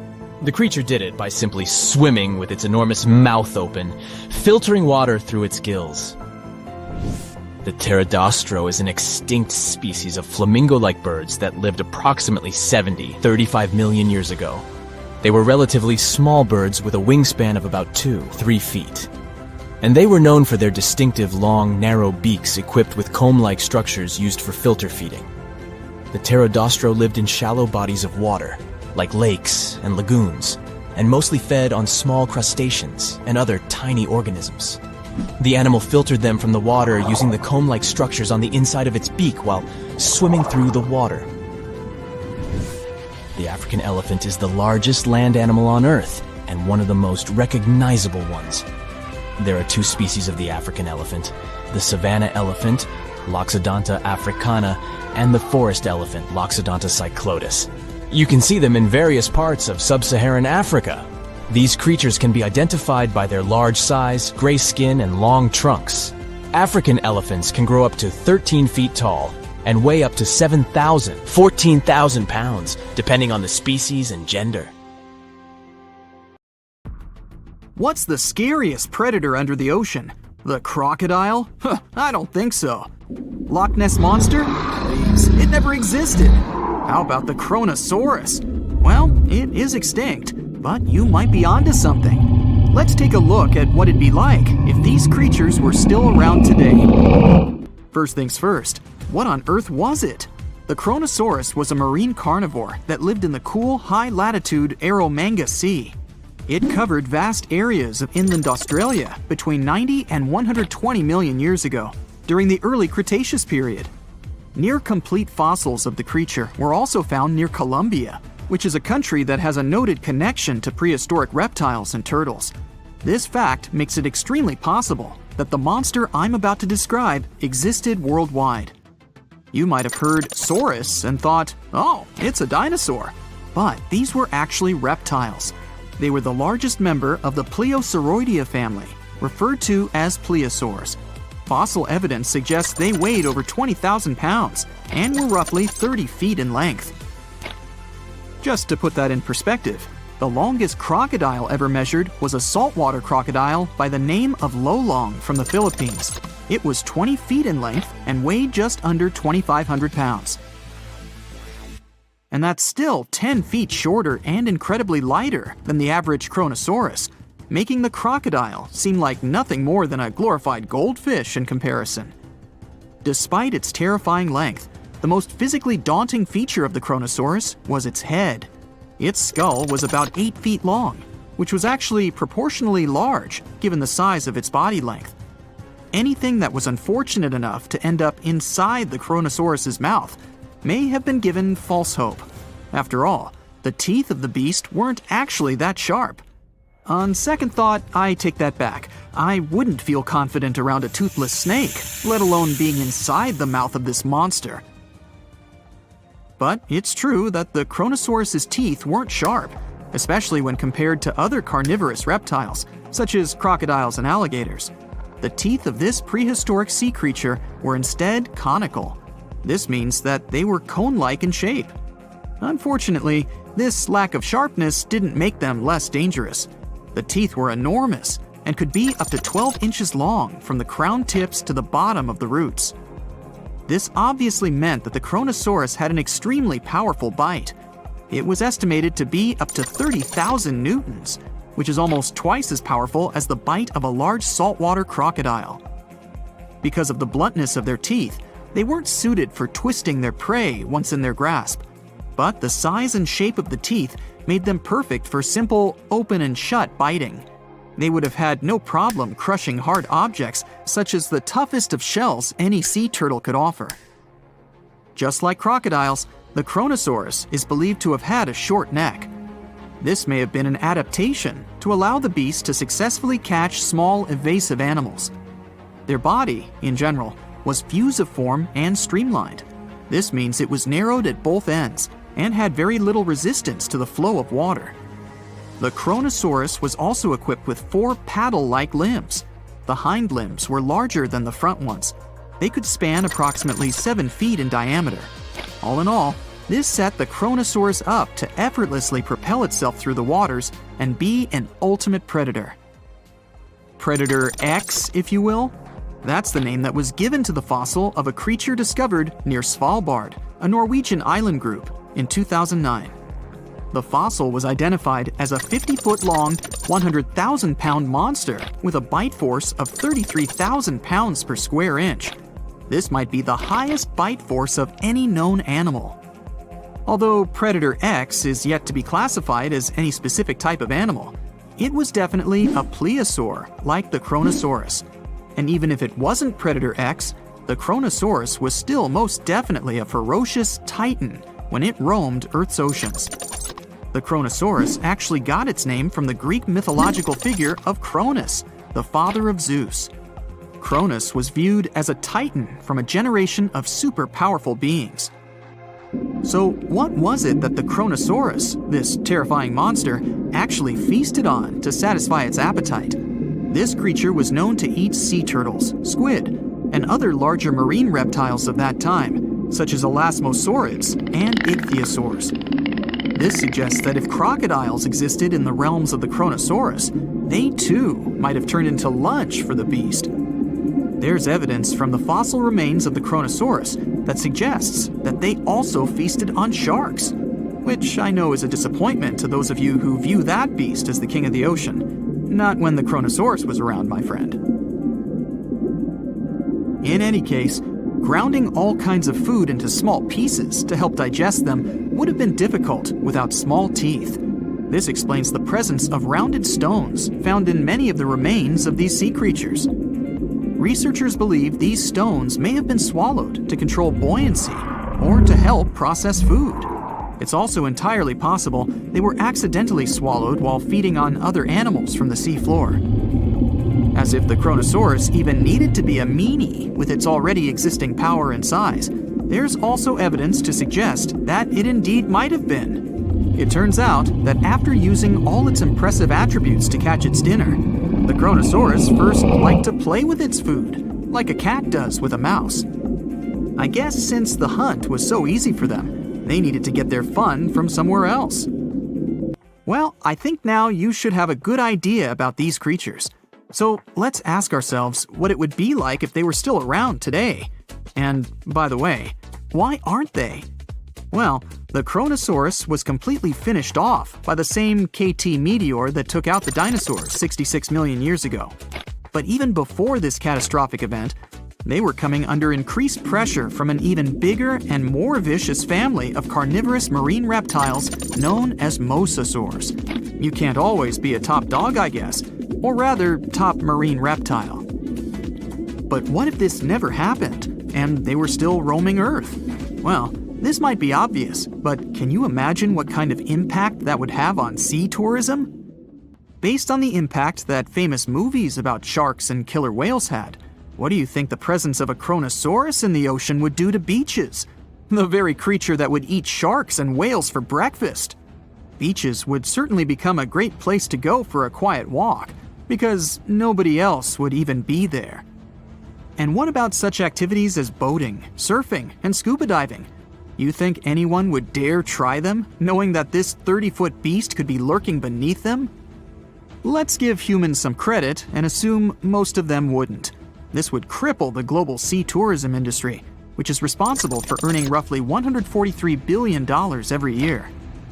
Just to make sure this shocking point hits home, the most expensive yacht to ever roam the ocean was called the History Supreme. Its master bedroom was believed to have a statue made of T-Rex's bone and a wall made of meteorite rocks, as well as a 24-karat gold panoramic wall aquarium. Anyway, this yacht was worth nearly $5 billion, meaning you could buy 38 of them with the money lost in potential damages to sea tourism caused by the Kronosaurus. I'm sure that the yacht's owner was happy the beast never made an appearance in their luxurious aquarium.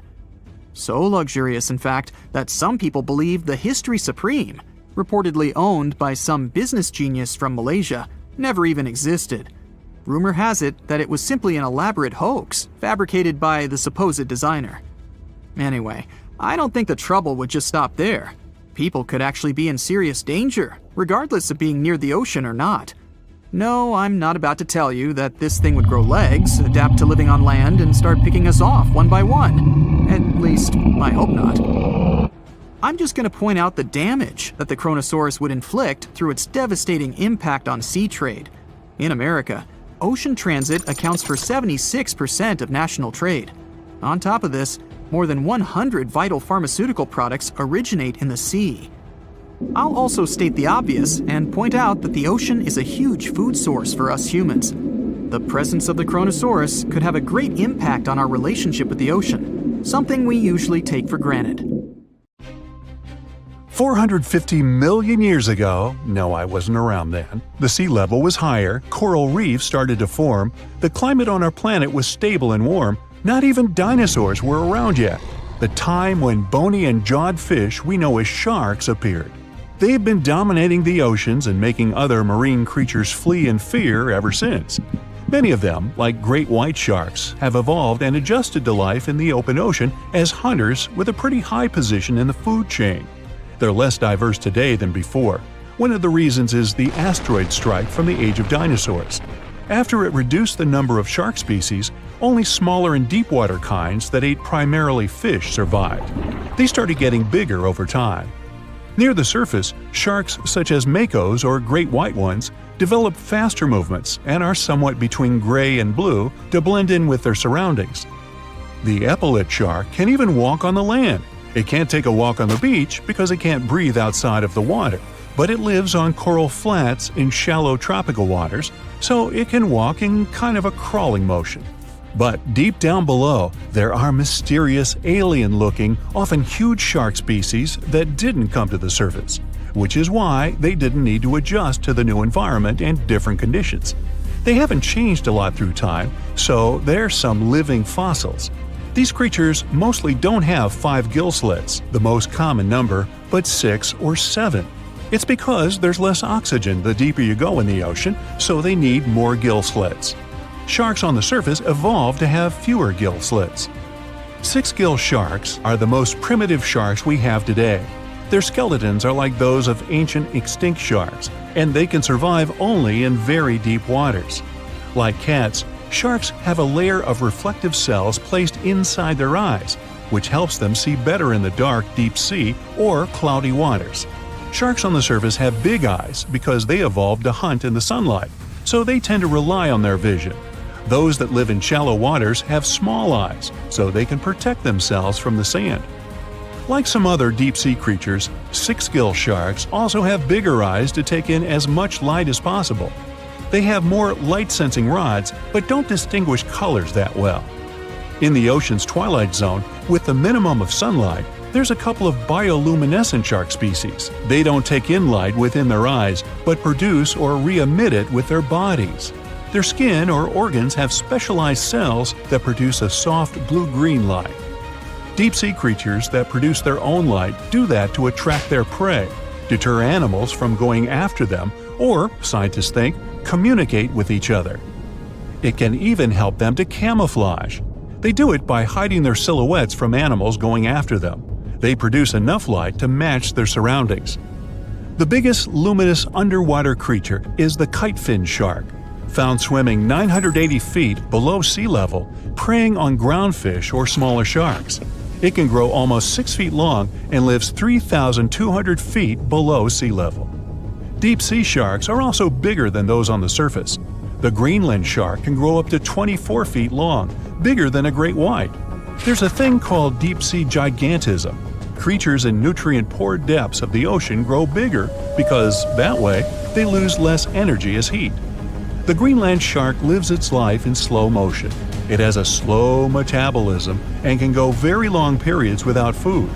With their slow pace, they evolved to live up to 500 years at depths of 7,200 feet. Sharks in shallow waters catch their prey relying on agility and speed, but for them, it's easier because there's plenty of food on the surface. Deep-sea sharks, with less food and slower life rhythm, had to develop a different style. They're more opportunistic, definitely not picky, and don't care if their future meal is alive or not. Frilled shark, another living fossil from the darkest depths, hasn't evolved much through time, and they're one of the last of their kind, with all of their relatives already gone extinct. It grows up to 7 feet long, primarily hunts on squid, and catches other sharks and fish. It looks like a dinosaur, a snake-like face, a long, smooth, thin body that moves in a serpentine way. It can propel itself with the power of its tail and curl like snakes. They don't swim in a straight line like other sharks. Cookie cutter shark grows up to 20 inches. It got the name because of the way it feeds, biting off small pieces. It's a parasite creature, which means it feeds off bigger animals but leaves them alive. They have sharp teeth and sometimes even swallow those that fall off on purpose. Some researchers think it could be because they live in the depths that are nutrient poor. If they swallow the teeth, they could recycle calcium and other material from it. Prickly shark is a rare and unusual creature with many thorn-like denticles and 2 small dorsal fins. It lives mostly in the depths of the Pacific region up to 1,900 feet. Ghost sharks are not even real sharks, but fish closely related to them and rays. They have big pectoral and pelvic fins, 2 dorsal fins, pretty big eyes, and unlike their cousins, have a single external gill opening. Ghost sharks have slender tails and can grow up to 80 inches, silver to blackish color. They sometimes live in rivers and coastal waters, but also in the depths of the ocean of 8,200 feet or even deeper. They are pretty weak swimmers, so they tend to feed on invertebrates and small fish. Goblin sharks. Swimming through the deep sea, this creepy shark with a flabby body suddenly sees a small, innocent squid. It goes toward it, but the potential snack notices it and quickly starts moving to dart away. It seems like the plan could work at first, but then the shark suddenly thrusts the jaw of its mouth and catches the poor little squid in a second. After the meal is finished, the animal simply fits the jaw back into the mouth and goes away as if nothing happened. This is possible because it has a jaw connected to 3-inch-long flaps of skin, which is why it can unfold from the snout. It can grow up to 12 feet long with a weight of 460 pounds. Scientists think goblin sharks are mostly active in the morning and evening. The shark has a long, prominent snout and specific sensing organs on it. It uses them to sense electrical fields in the dark oceanic depths. Seven-gill shark is a big cow shark, brown to silver-gray on top, white underneath, black and white spots, with a thick body, a small dorsal fin, and a wide, blunt snout. It can grow up to 10 feet long, mostly lives in the depth of 1,870 feet, but you can also find it in deep channels and bays. It can be aggressive toward humans if provoked, so don't. Like most deep-sea creatures, it's an opportunistic hunter that's not quite picky but likes to go after dolphins, seals, porpoises, and other marine animals. Megamouth sharks mostly live in the depths of 15,000 feet and spend most of their time in the dark, like me. Scientists discovered it in 1976 because it went near the surface at night to feed on zooplankton. That's the only time these sharks go there. During the day, they return to their quiet, dark, and mysterious depths. They are filter feeders, which means they keep their mouths wide open while swimming, so they filter the planktons they like to eat. There are organs that produce light inside of their mouths, which attracts potential prey, such as pelagic crustaceans. These sharks live in the deep parts of the ocean, but you can rarely find them below almost 2 miles. Scientists think some other, stronger bony fishes outcompeted them. Deep parts of oceans became oxygenated around 70 million years ago, and sharks have been around way longer. But bony fishes adjusted and adapted efficient ways to use oxygen, while sharks were slow with adaptations, so they lost. Also, oceanic depths are way colder, which is challenging for fish and the rest of cold-blooded animals because the speed of their metabolism widely depends upon the external temperature. If you could dive right into the mysterious darkness of the ocean depths, who knows what you'd come upon? Legends that are hundreds of years old mention some giant sea monsters hiding deep down below the ocean waves, like the Kraken, the Loch Ness Monster, the Hydra, Leviathan, and so many more.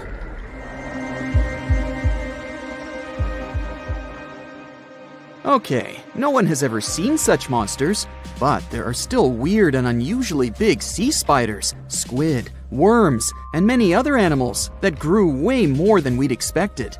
Take a look at the colossal squid from sub-Antarctic waters. It's around 14 times longer than the arrow squid that lives near New Zealand. And deep down in the Pacific Ocean, there's a sea sponge as big as a minivan. Oceans contain about 96.5% of all water on our planet. Up to 80% of all life on Earth we've discovered is under the oceanic waves. We haven't explored, mapped, or even seen more than 80% of the ocean. In fact, we've mapped Mars better than we have the ocean bottom. The pressure down there is insane, and it would make you feel like you're holding up almost 50 jumbo jets. And temperatures at such depths are extremely low. Conditions deep below the oceanic surface are harsh, so creatures that live there need to adjust. That's why many of them grew very, very big to survive. Creatures that live in cold, dark depths are so big because of a phenomenon called deep sea gigantism. The deeper you go below the oceanic surface, the less sunlight there is. That's why the temperatures drastically fall. The result of this is increased cell size and longer life of creatures. Also, these creatures don't have as much oxygen as the marine animals that live in shallower parts, and their food sources are minimal. Much of the food they get comes from shallower waters, and only a little bit trickles down to the deeper parts. And when there's not enough food, being large is an advantage. Larger creatures can move farther and faster to find something to eat. Their metabolism works slower. They don't digest the food that fast, so they can store food and conserve energy for hard times when they can't find anything to eat. They don't need to regulate their body temperature either, which also helps them save some energy, which they can then transfer to other body processes. They mature more slowly and later than those living in shallow waters. The majority of fish species that dwell in deep waters live 30 years or even more. Orange ruffy fish, on the other hand, live up to 150 years. This fella grows 24 feet in length and weighs up to 1.5 tons. But it grows to be so big for centuries. They start looking for partners when they're 150 years old, and they can also live this long because there are not so many predators at such depths. Also, there are no humans or other things that can disturb them or endanger their existence. At such depths, the environment is pretty stable, so many animals there are like living fossils, because they probably haven't changed in millions of years. The first 650 feet of the ocean's depth are considered to be the open ocean. The majority of the marine life we've discovered lives there, since that's the area the sun can still reach. And then, as you continue going deeper, you reach the twilight zone. It seems like nothing lives there. But at about 820 feet, you see a small oasis of ancient life blooming. For example, there are sea lilies, animals that have been living at such depths unchanged for millions of years. Coelacanths, another living fossil, have been living in the ocean for more than 360 million years. Hagfish haven't changed in a very long time either, for over 300 million years. This creature lives at depths of 5,500 feet. They evolved before the rest of the vertebrates, which is why this is the only living animal without jaws or a spine, even though it still has a skull. Deep-sea creatures can't survive in shallow waters. They've evolved to live in depths under bigger hydrostatic pressure. Humans and other organisms that have internal spaces filled with gas would end up crushed if we could go to such depths. That's why deep-sea divers always need to wear special dive suits designed for surroundings with higher pressure, even though they're not going that deep to the areas where these giants live.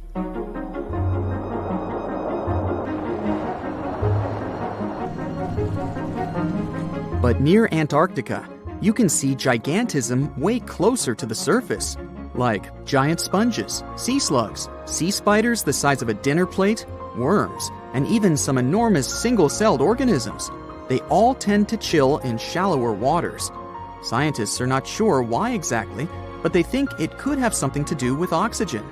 Giant species use just a little oxygen, and the waters around Antarctica are pretty rich in it, which means there's hardly any limit to these animals growing bigger and bigger. Back to deep-sea creatures.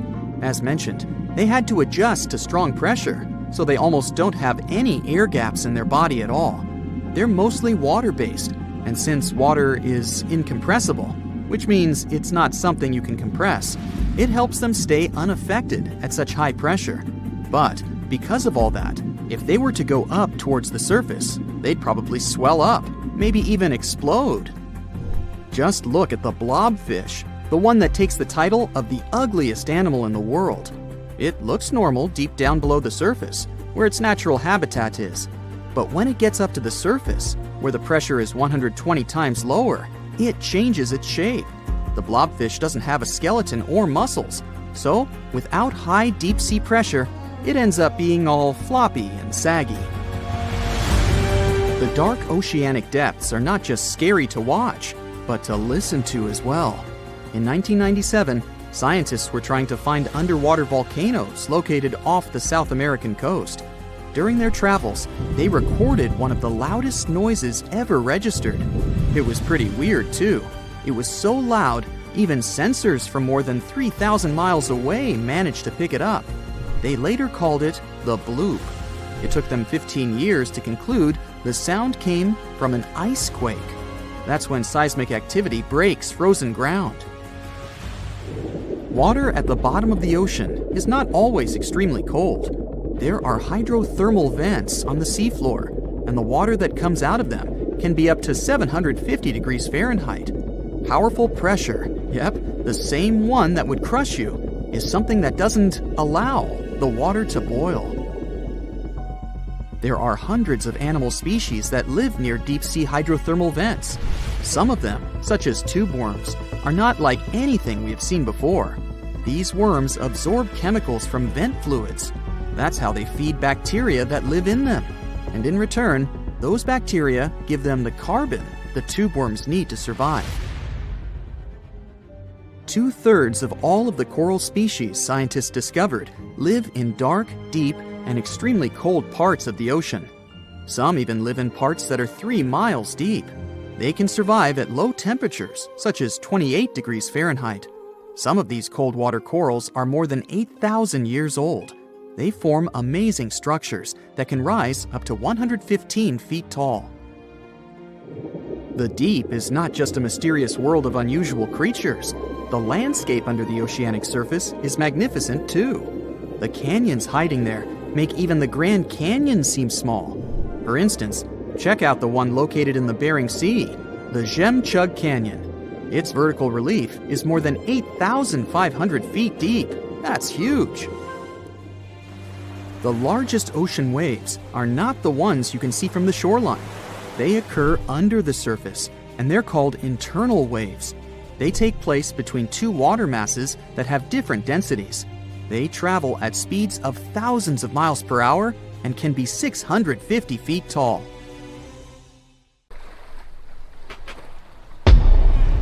Many terrifying animals live deep beyond the waves, like this vampire squid living 3,000 feet below the surface in almost complete darkness. This animal has a cloak, like a vampire's. That's why it's called the vampire squid. Deep down at the bottom, it can't use ink to defend itself. So this animal has developed an unusual tactic. It glows slightly to scare away predators. If this tactic fails, the vampire squid can turn its body inside out, revealing tiny spikes. When you translate its scientific name, Vampiroteuthis infernalis, it literally means vampire squid from the nether. Despite its terrifying looks, it's a harmless ocean animal. This previous creature was not from space, but this object definitely is. Before Elon Musk found a way to reuse rockets, NASA would simply drop old ones after launching astronauts into space, most of the time in the ocean or deserts. In 2012, Jeff Bezos launched a mission to find the Apollo 11 rocket. They found it by using sonar, but it was in terrible condition. It was sitting on the bottom of the ocean, not far from the predicted site. They were able to rescue the engine and reconstruct 2 of them. The most famous lost city is Atlantis, but sadly, we still haven't discovered it. However, Heraklion was also just a myth until one British pilot saw something that looked like a city while flying over the Mediterranean Sea. He reported it, and 60 years later, a group of divers went there. They were shocked when they found an entire city underwater. It was loaded with artifacts that could tell us a lot about the history of the place. Now it's one of the best underwater archaeological sites in the world. It's believed that the rising sea caused the whole city to go underwater. The Titanic sank in 1912. The wreck was claimed to be officially discovered 74 years later. In reality, though, a fisherman found the Titanic 8 years earlier while fishing in the Atlantic Ocean. He was pulling out his net when he spotted a head stuck in it. Luckily, it was just a doll's head. Years later, after the fisher had passed away, his son sold the doll to a doll collector. She did a lot of digging and research on every person who had a porcelain toy on the Titanic. She found the owner of the doll. Ava Hart was on the Titanic and had a doll with her. Ava survived the catastrophe by a miracle, but her toy didn't. Hart even wrote about the doll in her journal, and every detail matched the toy found by the fisherman. The tripod fish lives deep in the abyssal zone, around 20,000 feet below the surface. It's adapted to such immense depths and uses its tripod fins to stay still on the bottom. This creature doesn't have big eyes, but even if it did, these eyes would be useless in the darkness. Instead, the tripod fish uses its fins like antennas to detect any movement in the water. This creature doesn't have much luck when it comes to its love life, so it had to develop unique tactics to reproduce. One fish can be both male and female. The next bizarre creature is the lizardfish. It has tons of razor-sharp teeth, a huge mouth, and really big eyes, which it uses for hunting. All this makes the animal look freaky. The lizardfish lives at depths of around 11,000 feet in the midnight zone, where there is zero light. This freak of nature basically eats everything it can fit inside its mouth, from small fish to other lizardfish. On the other hand, when they see other reptile fish, they probably fall in love instead, because finding mates at those depths is not an easy task. Like the tripod fish, the lizardfish can be both male and female at the same time. When you think of a river, you usually picture it on land. Still, nature is quite unpredictable, and it created a river flowing under the ocean in California. It's running at a depth of around 2 miles. This river has everything that an ordinary river has: sunken logs, trees, and rocks. And despite its uniqueness, it's not the only one in the world. There are also others in the Amazon and Greenland. A terrifying creature was discovered near Angola's coast by a remote operating vehicle. It looks like it doesn't have a head or a body. It was sitting at a depth of around 4,350 feet below the surface. After doing research, scientists concluded it wasn't anything from a sci-fi movie. It was just a cluster of siphonophores stuck together. In 2015, some random guy was diving in Caesarea, and something shiny caught his eye.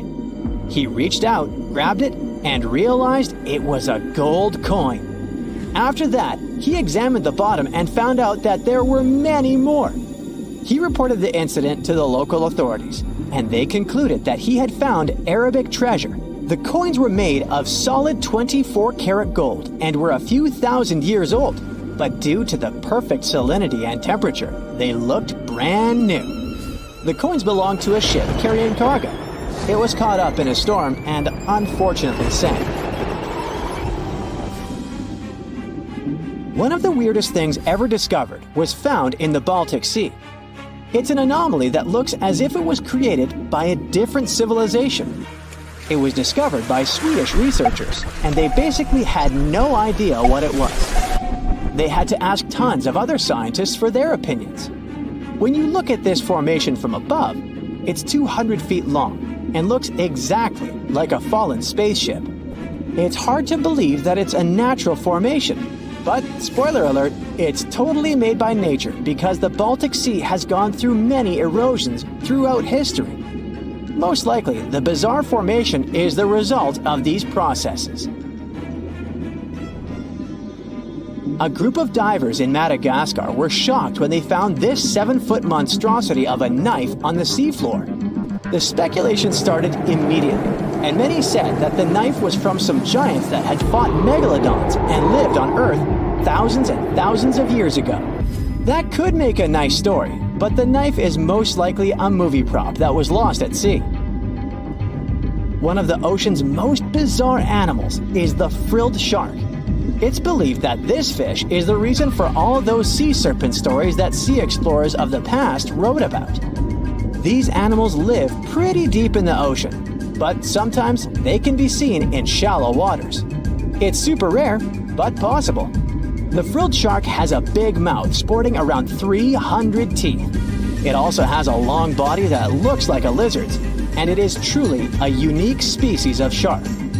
Its prey can be half of its size because this shark's stomach is like that of a snake, and it can swallow huge fish or crustaceans. Spotting a few worms in your garden is no big deal, but after seeing a 26-foot long one in the ocean, you will make your wetsuit a little wetter. This worm is super rare, and it's completely harmless to humans. It's actually not a giant worm. It's a cluster of zooids that are stuck together in a worm-shaped formation. They usually only eat plankton, bacteria, and other tiny things that can be found in the ocean. Probably the scariest thing in the ocean that is 100% real is the Magna Pinna, which can be found at crazy depths of 20,000 feet below the surface. This monster looks like an underwater Slender Man, but it's just a squid with really long tentacles that can reach a terrifying size of 8 feet. This guy has only been seen a few times, and basically, we don't know much about this creature so far. Want to high-five a sea creature? Well, put your hand up for the Tasmanian red handfish. This fish doesn't swim like a fish. It walks. It uses its flipper-like hands to stroll around on the ocean floor. These bottom walkers are disturbed by swimmers and boats a lot. Some people even want to take them home as pets. I think it's better to just give them a wave and swim on by. The vampire squid. Its species name is Vampiroteuthis infernalis, which translates to vampire squid from hell. Oh yes, this vampire squid means to terrify everyone with its name, its dark red color, its spikes at the bottom, and the scary fact that it can basically turn itself inside out. The vampire squid loves putting on a good show, but it's as harmless as a kitten is to humans. It's as if Dracula scared the pants off you, but he didn't have blood-sucking fangs. The vampire squid feeds on food particles from plants and animal matter floating near the ocean's surface. Since they're not predators, they need good defensive strategies, and their vampiric look is designed to ward off large creatures who want to eat them. Turning themselves inside out is a defensive mechanism since the spiky areas in the inner skin are more intimidating. They also shoot out a substance that does not have color, but is packed with bioluminescent particles to distract predators. The vaquita. Going out on a boat off the coast of Mexico sounds like the perfect vacation. The sun, the blue water, the most endangered sea creature. Wait, what? The vaquita isn't dangerous, but don't expect it to stick around to say hello or sign any autographs. It's incredibly shy. This little cow, that's what it means in Spanish, is one tiny sea mammal. With those black markings around its eyes, it looks more like a sea panda to me. Seeing one should make you feel very special. They're on the brink of extinction, mostly because they got caught by accident in fishing nets. It's estimated that there's only 10 left in the wild. The blue dragon. This little creature looks like something out of a kid's fantasy movie. It's called the blue glaucus, casually referred to as the blue dragon or blue angel. It can be found in many places, the Atlantic, Pacific, and Indian Oceans. It's kind of a mollusk and it only grows to be about an inch long. What you think is the back is actually the mollusk's bright underbelly. It regularly floats on its back so that its blue colors help it camouflage with the water's waves. The blue dragon isn't just pretty, it's also smart. It usually feasts on Portuguese man-o'-wars, also known as Physalia physalis. The blue dragon stores their stinging cells for later use, in essence, stealing their defensive mechanisms. When the blue dragon is threatened, it releases those stinging cells it stored, directing them at an enemy to sting them with more power than the Portuguese man-o'-war would have been capable of. As they can store a huge amount of stinging cells, they can be a threat to humans. So, if you find one, don't pick it up. It's best to admire it from a distance. The barrel-eye fish. If you ever wanted to have Superman's X-ray vision, looking at the barrel-eye fish will make you feel like you gained that superpower at some point in your life without even realizing it. The barrel eye has a transparent head, so you can see how their eyes and brain look inside. This magnificent creature lives in the deep sea. This is the lowest level of the ocean, where strange creatures roam in near-freezing temperatures and constant darkness. They're exposed to water's pressure that's almost 1,000 times that of the surface. If the idea of the deep sea sends a shiver down your spine, stay tuned to learn about another of its creatures later on. The barrel-eye fish can be found in the Atlantic, Pacific, and Indian Oceans. You might be wondering, why oh why would a fish have a see-through head? And that would be a fair question. Since the species was discovered in 1939, it was believed that the fish's eyes were set to see straight ahead and couldn't move. So it was assumed that they had tunnel vision. Scientists Bruce Robinson and Kim Reisenbichler from the Monterey Bay Aquarium Research Institute recently discovered that the fish can move its eyes vertically to see through the top of its translucent head, thus noticing if there are predators or prey nearby. The transparent head also allows more light to enter so they can detect prey better. It's believed that the barrel-eye fish eats jellyfish and small fish species. If you dive in the ocean at night, you might be lucky enough to see how orange ball corallomorph blooms in the dark. But make sure to be quick because as soon as you turn on your flashlight to take a good look, it will retract its tubes back into itself. The megalodon. The whale shark isn't the biggest shark known to humans. If the entire shark species were a kingdom, the prehistoric megalodon would be the ruler of the sea. Megalodon roamed the ocean a long time ago. About 15.9 to 2.6 million years back between the early Miocene and late Pliocene eras. While they've long been extinct, people are still amazed to learn about these gigantic sea beasts. Megalodon could reach anywhere between 45 feet to 60 feet in length with jaws more than 6 feet wide. A fossil of a tooth that once belonged to a megalodon measured at 7 inches. Needless to say, I'm pretty stoked that these guys have long been extinct. But there's still some adventurers out there hoping to meet this monster one day. The Dumbo octopus. This adorable creature, or creepy creature, or however you want to see it, is officially called Grimpoteuthis. More casually, it's referred to as the Dumbo octopus, named after the Disney character. Though Dumbo, the elephant, not the octopus, was teased for his big ears, it's highly unlikely that this adorable octopus gets teased by its water neighbors. They are the deepest living octopuses, living in the deep sea, and you know how scary that place is. They're only about 8 inches tall and spend their days hovering just above the seafloor eating snails, worms, and other food they find in the current or near ocean vents. There are nearly 17 species of Dumbo octopus, and they all have differences in height, color, and body parts. If you can't get enough strange animals, you'll be glad to learn that the deep sea has barely been explored by humans. So keep an eye out. There are bound to be more fascinating animals discovered in the deep in the future. The sea angel. These creatures might look and sound pretty cute, but their diet is far from sunshine and lollipops. Their favorite food are sea butterflies. They lay mucus traps for them and wait in ambush. The squat anemone shrimp. This shrimp is tiny, only 0.5 inches. It's also known as a dancer shrimp because of its peculiar behavior. When agitated, It raises its bottom above its head and does a little dance. Divers also say it readily jumps on their hands and cleans them. The coconut crab. This guy may look pretty creepy, especially when the sun goes down. Mature coconut crabs are around 3 feet in length. Their preferred foods are coconuts, but they can also hunt down lizards and even large birds. The slender snipe eel. Slender snipe eel is a slim and long creature that's still a mystery for marine scientists. It's 4 feet long and it has at least 750 bones in its spine, which is much more than any other animal in the world. The sea pen. Sea pen is 7 feet long and it has a lot of varieties, but most of them look indeed like a pen or a quill. The similarity is even more striking when the animal has a water-filled bulb that anchors it to the floor. The Persian carpet flatworm. This creature looks indeed like a carpet, despite being very small by comparison. It's only 4 inches long, able to become both male and female.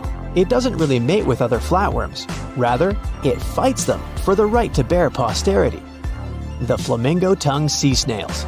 Tourists love these extraordinary snails for their pretty colors, thinking it's a shell, but in fact, the shell is quite dull and hidden underneath colorful soft tissues. They eat softer, toxic parts of corals and store their toxins to protect themselves. How heavy is the largest living snake? How can a snake eat a whale? Get ready, I'm about to answer these questions. Before the last ice age, giant mammals like mammoths ruled the world. The modern animal kingdom we're familiar with was shaped around 55 million years ago. I mean, there were still 1,000-pound bear dogs living from Asia to America. But modern whales, for instance, began to appear later. I'm saying modern whales because, surprise, surprise, whales weren't always fully aquatic. The ancestors of the ocean's biggest animals once walked on dry land. They had 4 legs and lived on the coast. Now, I want to introduce you to a snake that used to eat these whales. The Paleophis, a genus of a marine snake. Scientists say it's hard to understand how big the Paleophis was due to its fragmentary fossil record. They assumed that it could have reached up to 40 feet long. Its fossils were found in different parts of the world, from England to Morocco and Virginia, USA. The Paleophis is extinct now, and sea snakes today are only about 1/4 of the size this majestic creature used to be. So no need to worry about this underwater monster. But there once was an even bigger snake, the Titan boa. It was around 50 feet long and most likely weighed over a ton. It used to live in what is now known as northeastern Colombia around 60 to 58 million years ago. Scientists say that it mostly fed on fish. Another giant animal that lived in the past was the black Gigantopithecus. These primates aren't related to gorillas. They lived in the area of modern China. Some people believe that they're still alive, but so far, no one has laid eyes on them. Some people even go further and say that the stories of Bigfoot or Yeti are based on these animals. This rodent became extinct about 2 million years ago. Its main habitat was South America, more specifically, Uruguay. What's astonishing about this species is that it was the largest rodent ever known. It was bigger than a bull. Scientists believe that it weighed up to 1,000 pounds. A distant relative of this rodent is still alive today. It's called the pacarana. It's a rare animal that lives in South America. It weighs up to 33 pounds and measures up to 31 inches, not including its cute and fluffy tail. The Arthropleura was an insect that lived in prehistoric times. Imagine a giant millipede measuring up to 8 feet in length. Here you go. It was one of the largest land animals of its era, about 315 million years ago. The Arthropleura's shell was covered with tough plates. These plates were there to protect the creature from damage. Most of the time, it burrowed into the ground to avoid becoming some other animal's dinner. Meet the megalodon. Millions of years ago, this shark lived in the ocean and ate other marine creatures. It had wide teeth, and its jaws were so powerful that the animal could finish off its prey with the force of its bite. It was one of the largest sharks to ever exist. Yet, this predator also went extinct. Scientists don't really know the reason. This made me wonder why animals were so big in the past. Nowadays, smaller creatures flee or hide from predators. But apparently, it wasn't like this before. Many centuries ago, animals didn't just run or hide, they fought back. Research suggests that this behavior may have been the most important motivation for prey to grow bigger. A study compared the skulls of ancient animals to those of their modern peers. The skulls of predatory animals have become shorter and narrower, while the skulls of the animals they hunted have become longer and broader. This means that predators learned to become experts in hunting, while prey worked on developing their defense skills. You see, a larger body size was a great advantage because it made it harder for predators to take down the animals they hunted. The bottom line, self-defense made prehistoric animals larger. The second reason why ancient animals were larger is related to their bones. They had hollow bones, which are lighter than solid bones. This type of bone allowed large animals to move quickly. Let's take sauropods. They were a dinosaur subgroup. Sauropods had giraffe-like long necks and snake-like long tails. Compared to their body size, their head was really tiny. But since their bones were quite light, they could move around without having to carry additional weight. The eating habits of these animals were also related to their body size. When experts examined the fossils of one extinct mammal species, they found out that these animals had a diet that was high in nutrients and low in fiber. And this mammal was the largest land animal of its period. In other words, following this diet, mammals could grow to be very large. There was plenty of food out there, so they didn't have to worry about finding it. Fun fact, these animals also took chewing out of the picture. They could swallow their food in large pieces instead of taking small bites. Environmental conditions also played an important role in the evolution of larger animals in prehistoric times. Those animals tended to live in warm, moist climates that provided them with a lot of food. They didn't have to compete for food sources. Researchers believe that because of these conditions, natural selection worked in a certain way. I mean, body size was more important than such traits as agility and speed. Oh, and did you know that large animals tend to produce more carbon dioxide? And ultimately, a bigger volume of carbon dioxide increases the amount of vegetation in the animal's habitat. As for the abundance of oxygen in the atmosphere at that time, it could be another vital element for some animals' growth. A good but scary example of an animal that benefited from the high levels of oxygen can be the cockroach of the Paleozoic era. At that time, cockroaches were the size of modern house cats. Now this one would give me the chills if I ever faced it. Ugh.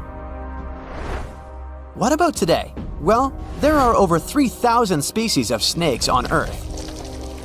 The smallest snake in the world is the Barbados thread snake. It's only around 4 inches long when fully grown, and the largest one? It's the reticulated python. This snake reaches around 20 feet in length. The longest python was discovered in 1912. It measured 32 feet long. As for the largest and heaviest reticulated python, it was named Medusa. Medusa was approximately 25 feet long and weighed 350 pounds. These reptiles lived in Southeast Asia in rainforests, woodlands, and grasslands. Don't be confused though, the reticulated python isn't the heaviest snake in the world. This title belongs to the green anaconda. It weighs approximately 500 pounds. Green anacondas are found in South America and Trinidad in damp, humid areas. I have a bonus for you. Here is a flying snake. You can find these snakes in Southeast Asia. They don't fly like birds, of course, but they do use the power of flight. They can go as high as 300 feet. They leap from tree branches into the air. Once they take off, it's all about aerodynamics. Their main technique is flaring their ribs and pulling in their abdomens. While airborne, they undulate from one side to another and slightly up and down. This motion helps snakes to turn and glide. Why bother with all this if they can just crawl in an old-school way? Scientists aren't sure, but they believe it might be related to escaping from predators. This way, they move from one tree to another without having to get down to the ground. Every now and then, people discover fossils of animals that lived millions of years ago. These ancient discoveries continue to capture our imagination. Which of these animals would you like to see alive? In a frosty Canadian park, hidden deep beneath layers of thick ice, scientists discovered a bizarre skeleton they named the Frozen Dragon. The skeleton had been in the frozen ice for millions of years. It took experts decades to work out the species of this strange fossil. It was identified as a new genus of pterosaur. Pterosaurs were massive flying reptiles with wingspans of over 16 feet. Their heads were 3.5 times the size of their bodies. Pterosaurs lived 76 million years ago when they soared above the dinosaurs.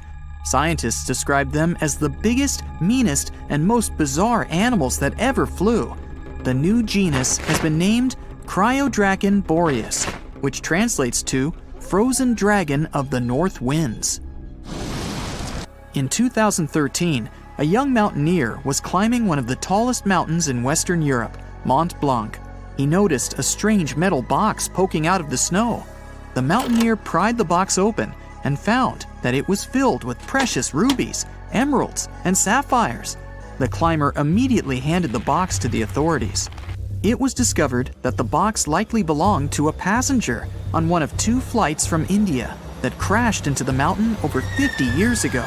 The box was valued to be worth over $200,000, and authorities are still searching for the heir to the small box of treasures. In northwest Siberia in 2007, a reindeer herder was on an outing with his sons when he noticed something strange in the ice. The man realized it was a frozen mammoth calf and immediately contacted the local museum. The calf was named Luba and was the best preserved mammoth mummy in the world at the time of its discovery. Luba had been in the ice for 41,800 years and is around 30 to 35 days old. From trunk to tail, the mammoth calf is roughly the same size as a large calf. If you're interested in seeing for yourself, Luba travels to museums all around the world. On the frozen continent of Antarctica, covered in layers of ice and snow, is Mount Erebus, the frozen volcano.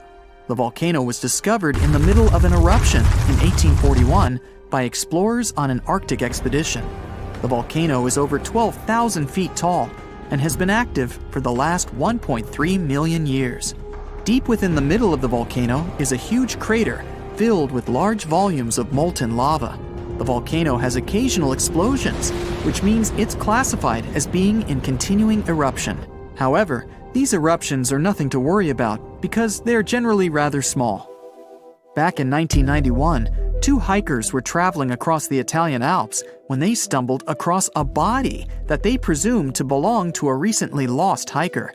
The duo trudged back down the mountain to report their unfortunate findings. Once the remains were recovered, it was clear that the body was not recent at all. Scientists determined that the Iceman was more than 5,000 years old and named him Otzi. The discovery was unlike anything scientists had ever before seen because the body was so well preserved. For years, Otzi was studied by scientists who discovered that our ancestors have a lot more in common with us than we ever knew before. Otzi was covered in ink body art. Research done on the contents of his stomach revealed that his last meal was dry cured meat, similar to the bacon we eat today. Otzi has at least 19 relatives living today, somewhere in Central Europe. Scientists were researching ancient squirrel burrows in Siberia when they came across something interesting. One of the squirrels had hidden away precious seeds deep beneath the ground. The seeds had been encased in ice for 32,000 years. The seeds were for the flower Silene stenophilia, which had long since gone extinct. Amazingly, scientists were able to recover plant tissue from inside the seeds and grow an entire crop of flowers. They've since reintroduced the previously extinct flower to natural habitats all across the world. In 1930, a team of Norwegian scientists sailed around the Arctic Ocean, conducting research on the seas and glaciers. They reached White Island, a dangerous and icy land no human had set foot on before, or so they thought. The scientists were shocked to discover the tip of a small boat sticking out of the snow. Frozen inside the boat, they found scientific equipment and various personal items, including a jacket monogrammed S.A. Andre. They had discovered the wreck of the famous Andre Arctic balloon expedition. In 1897, Swedish explorers, led by Andre, attempted to travel to the North Pole by hydrogen balloon. No one had ever heard from them ever again. People only found out what happened to them when the wreck was discovered 33 years later. It turns out that the balloon had crashed on White Island only 2 days after departing from Sweden. The explorers traveled along the island on a small makeshift boat, but were unable to make it any further. The best preserved woolly mammoth ever found was discovered in an area of permafrost in Siberia in 2010. Scientists named the frozen mammoth Yucca after the small village near where it was found. Yucca had been frozen for 39,000 years and is thought to have been around 6 to 8 years old. Because Yucca is so well preserved, it has been studied for years and provided new information about mammoths. In 2019, scientists reported that they were able to activate cells taken from Yucca's tissue. Maybe one day we'll have woolly mammoths roaming the land. From looking at pictures and videos of Antarctica, the continent appears to be freezing cold, covered in snow, and flat, except for a few small hills. Scientists believe that too. When studying the Gomburtsev Mountains in the early 2000s, they were shocked to discover that the small rocky hills were actually the peak of a gigantic mountain formation under a mile of snow.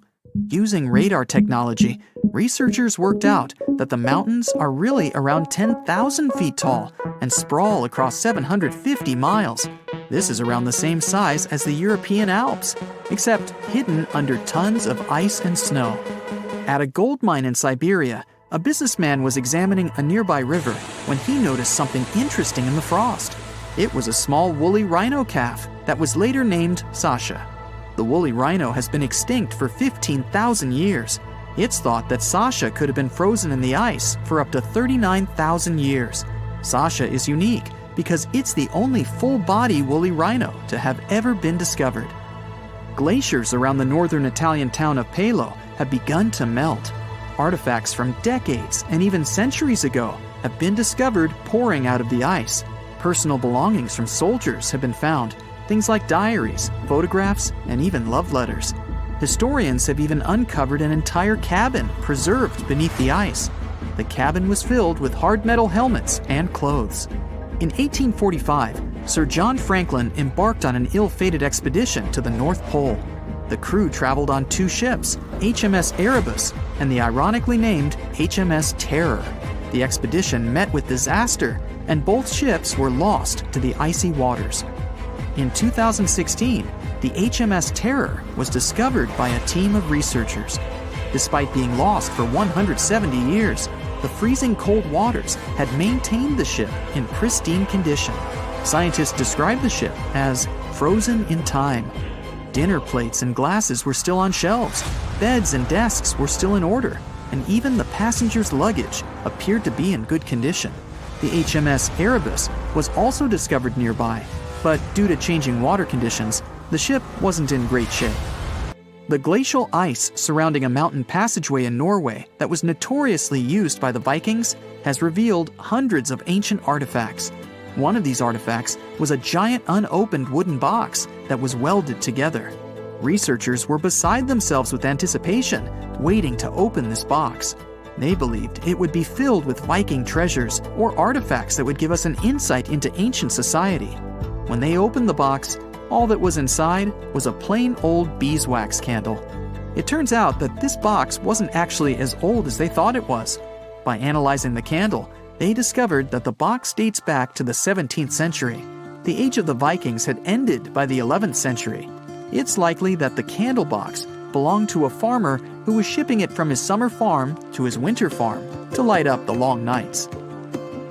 Most of the ocean is still shrouded in mystery, whether we're talking about dark corners or creatures that are hiding in the depths. But sometimes it gives us a peek into scary things it hides in its cold, dark depths. Like when you hear on the news that there are some deep sea creatures washed ashore after a powerful storm once again. Some just look weird, while others are real monsters that live at depths of more than 3,300 feet. The coldest and deepest parts of the ocean have created one specific phenomenon called gigantism. So, sea spiders, squids, worms, and many other animals, mostly invertebrates, or creatures without backbones, they're all way bigger and scarier than the versions we see in the more shallow areas. In the Pacific depths, you can see a sea sponge as large as a minivan. Or what about the colossal squid that lives in subantarctic waters and is nearly 14 times longer than the arrow squid, a type that mostly lives in New Zealand? Researchers found many of these underwater monsters in the abyssal zone of the ocean. Back in 2021, the researchers showed images of the giant phantom jelly. It was at a depth of 3,200 feet. Its tentacles were 33 feet long. Wow, I wouldn't like to face that one on the beach. It probably eats only small fish and plankton, but it can swim to depths of more than 21,900 feet. And down there, this giant jelly doesn't have enough food. How does it survive then? Scientists haven't figured it out yet. And there are even more questions related to the giant squid, the biggest one ever found. This monster is 43 feet long, with a weight of nearly a ton. Imagine if those tentacles would grab your car, or something like that. They would smash it like it was a toy.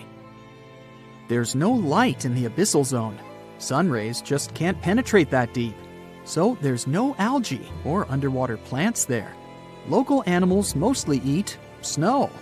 Marine snow is not like the regular one you build a snowman with. It consists of any small flakes or remains that fall from the surface of the ocean. Maybe even some leftovers that animals up there couldn't eat. So it's not much. But apparently, it's enough for very large creatures that hide deep down there, like giant squids. Squids that generally live at such depths don't bother going after their prey. They just wait until the poor animal swims right up to their long tentacles and falls into a trap. It may not be the best method ever, because not many animals will even swim into these dark, cold parts. But it's the method that saves energy. A giant squid eats only 1 ounce of fish daily, which is approximately 45 calories. That's nearly 50 times fewer calories than an average person should eat per day. So when a squid gets 1 fish, it saves it for a couple of days. I hope giant squids won't get the idea to go to the surface and look for food when there's not enough of it in the abyssal zone. And I hope even more that giant Greenland sharks won't get that same idea. You can find them at depths of up to 7,200 feet. They're twice as slow as we usually walk. They swim at a speed of 1.12 feet per second. Their slowness is part of the energy-saving mechanism that creatures down there need to survive. But they can speed up in the form of short bursts when they need to catch prey. But they kinda change their diet from predator to scavenger, considering their environment. There will be more leftovers falling from the surface than animals to go after. Greenland sharks grow just 0.4 inches per year, and they're mostly 20 feet long, which means they live for a very long time, sometimes up to 400 years. They also have a slow metabolism, and that's one of the main factors for their long life, too. Greenland sharks like to spend their time in cold waters. They're adapted to that, since their tissues have specific chemical compounds that prevent the forming of ice crystals all over their body. That means they have some sort of natural antifreeze. So what makes them so big? Scientists are still not sure, but some theories try to explain it. There's this thing called Kleiber's rule that says bigger animals tend to be more efficient. Just take a small fish and compare it to a whale with a mass hundreds of times bigger. The whale has a greater metabolism. It conserves energy more efficiently, and loses less of it to the surroundings through heat. Moving on, bigger animals can ingest bigger prey. They're more likely to go through tough issues in their environment or defend themselves from predators going after them. Also, the body gets bigger when temperatures are lower. The Greenland shark is a perfect example. So are giant sea spiders. Sea spiders are generally common, and you find some very small ones at 0.04 inches. But in deeper parts of the Antarctic, they become 3-foot-long giants. They grow so big because the cold water has more oxygen. That way, more of it diffuses into the animal's body, and that allows it to grow bigger. Yeah, both as a creature and a nightmare. And how about this giant tube worm? Researchers found it accidentally while they were exploring the mysteries of the Pacific Ocean floor. They stumbled upon unusual hydrothermal vents. Volcanic heat is a thing that gets them going. As water seeps down through faults or cracks in the rock, these vents change their direction. When the water gets out of the vent, it's rich in different minerals and chemicals. Most animals wouldn't survive being around this toxic soup of chemicals, but not these tube worms. They came as a true surprise, because not only are they not bothered by these toxic vents and the almost boiling temperature of the water, but they developed entire ecosystems there. They're unique because they don't need sunlight to survive. Instead, small bacteria are their main source of energy. That bacteria gets their energy directly from these toxic chemicals. So it's not photosynthesis, but a process called chemosynthesis. And these tube worms don't have mouths. These bacteria live inside them. Strange story, huh? Plus, these scary worms reach up to 8 feet. Giant isopods are no better either. They lurk at the depths of the ocean of 1,640 feet or more below, far away from the sunlight, looking like some monstrous wood lice. They spend most of their time on the seabed, hoping to find some food falling from higher levels of the ocean. Check out their small hooked claws at the ends of their legs. Isopods use them to remain more stable while moving around the ocean floor. Since there's no light, they have long antennae that help them feel their way around. These sensory antennas are about half the length of their body. Giant isopods have pretty big eyes compared to their body size, too. They can grow over 12 inches from head to tail. And these fellas are really patient. Remember how we said animals down there rarely get food? Sometimes they need to wait for years to get a proper meal. That's why their metabolism is amazingly slow. 5 years later. They can go for 5 years without eating anything. Imagine that. I get hungry just talking about this. In 2006, a biologist did research to compare the differences between the shallows and the deep sea regions. He realized the deep sea mirrors the island rule. First, isolated parts of land develop biodiversity you won't find anywhere else. Second, small-bodied life there grows much bigger when it's isolated, compared to life on large land masses. Resources are limited, but also competition and predators. And we don't know much about these deep-sea creatures. It's too expensive and too complicated to carry out such research, so we'll just wait for more raging storms to show us at least part of the monstrous world cold ocean depths hide.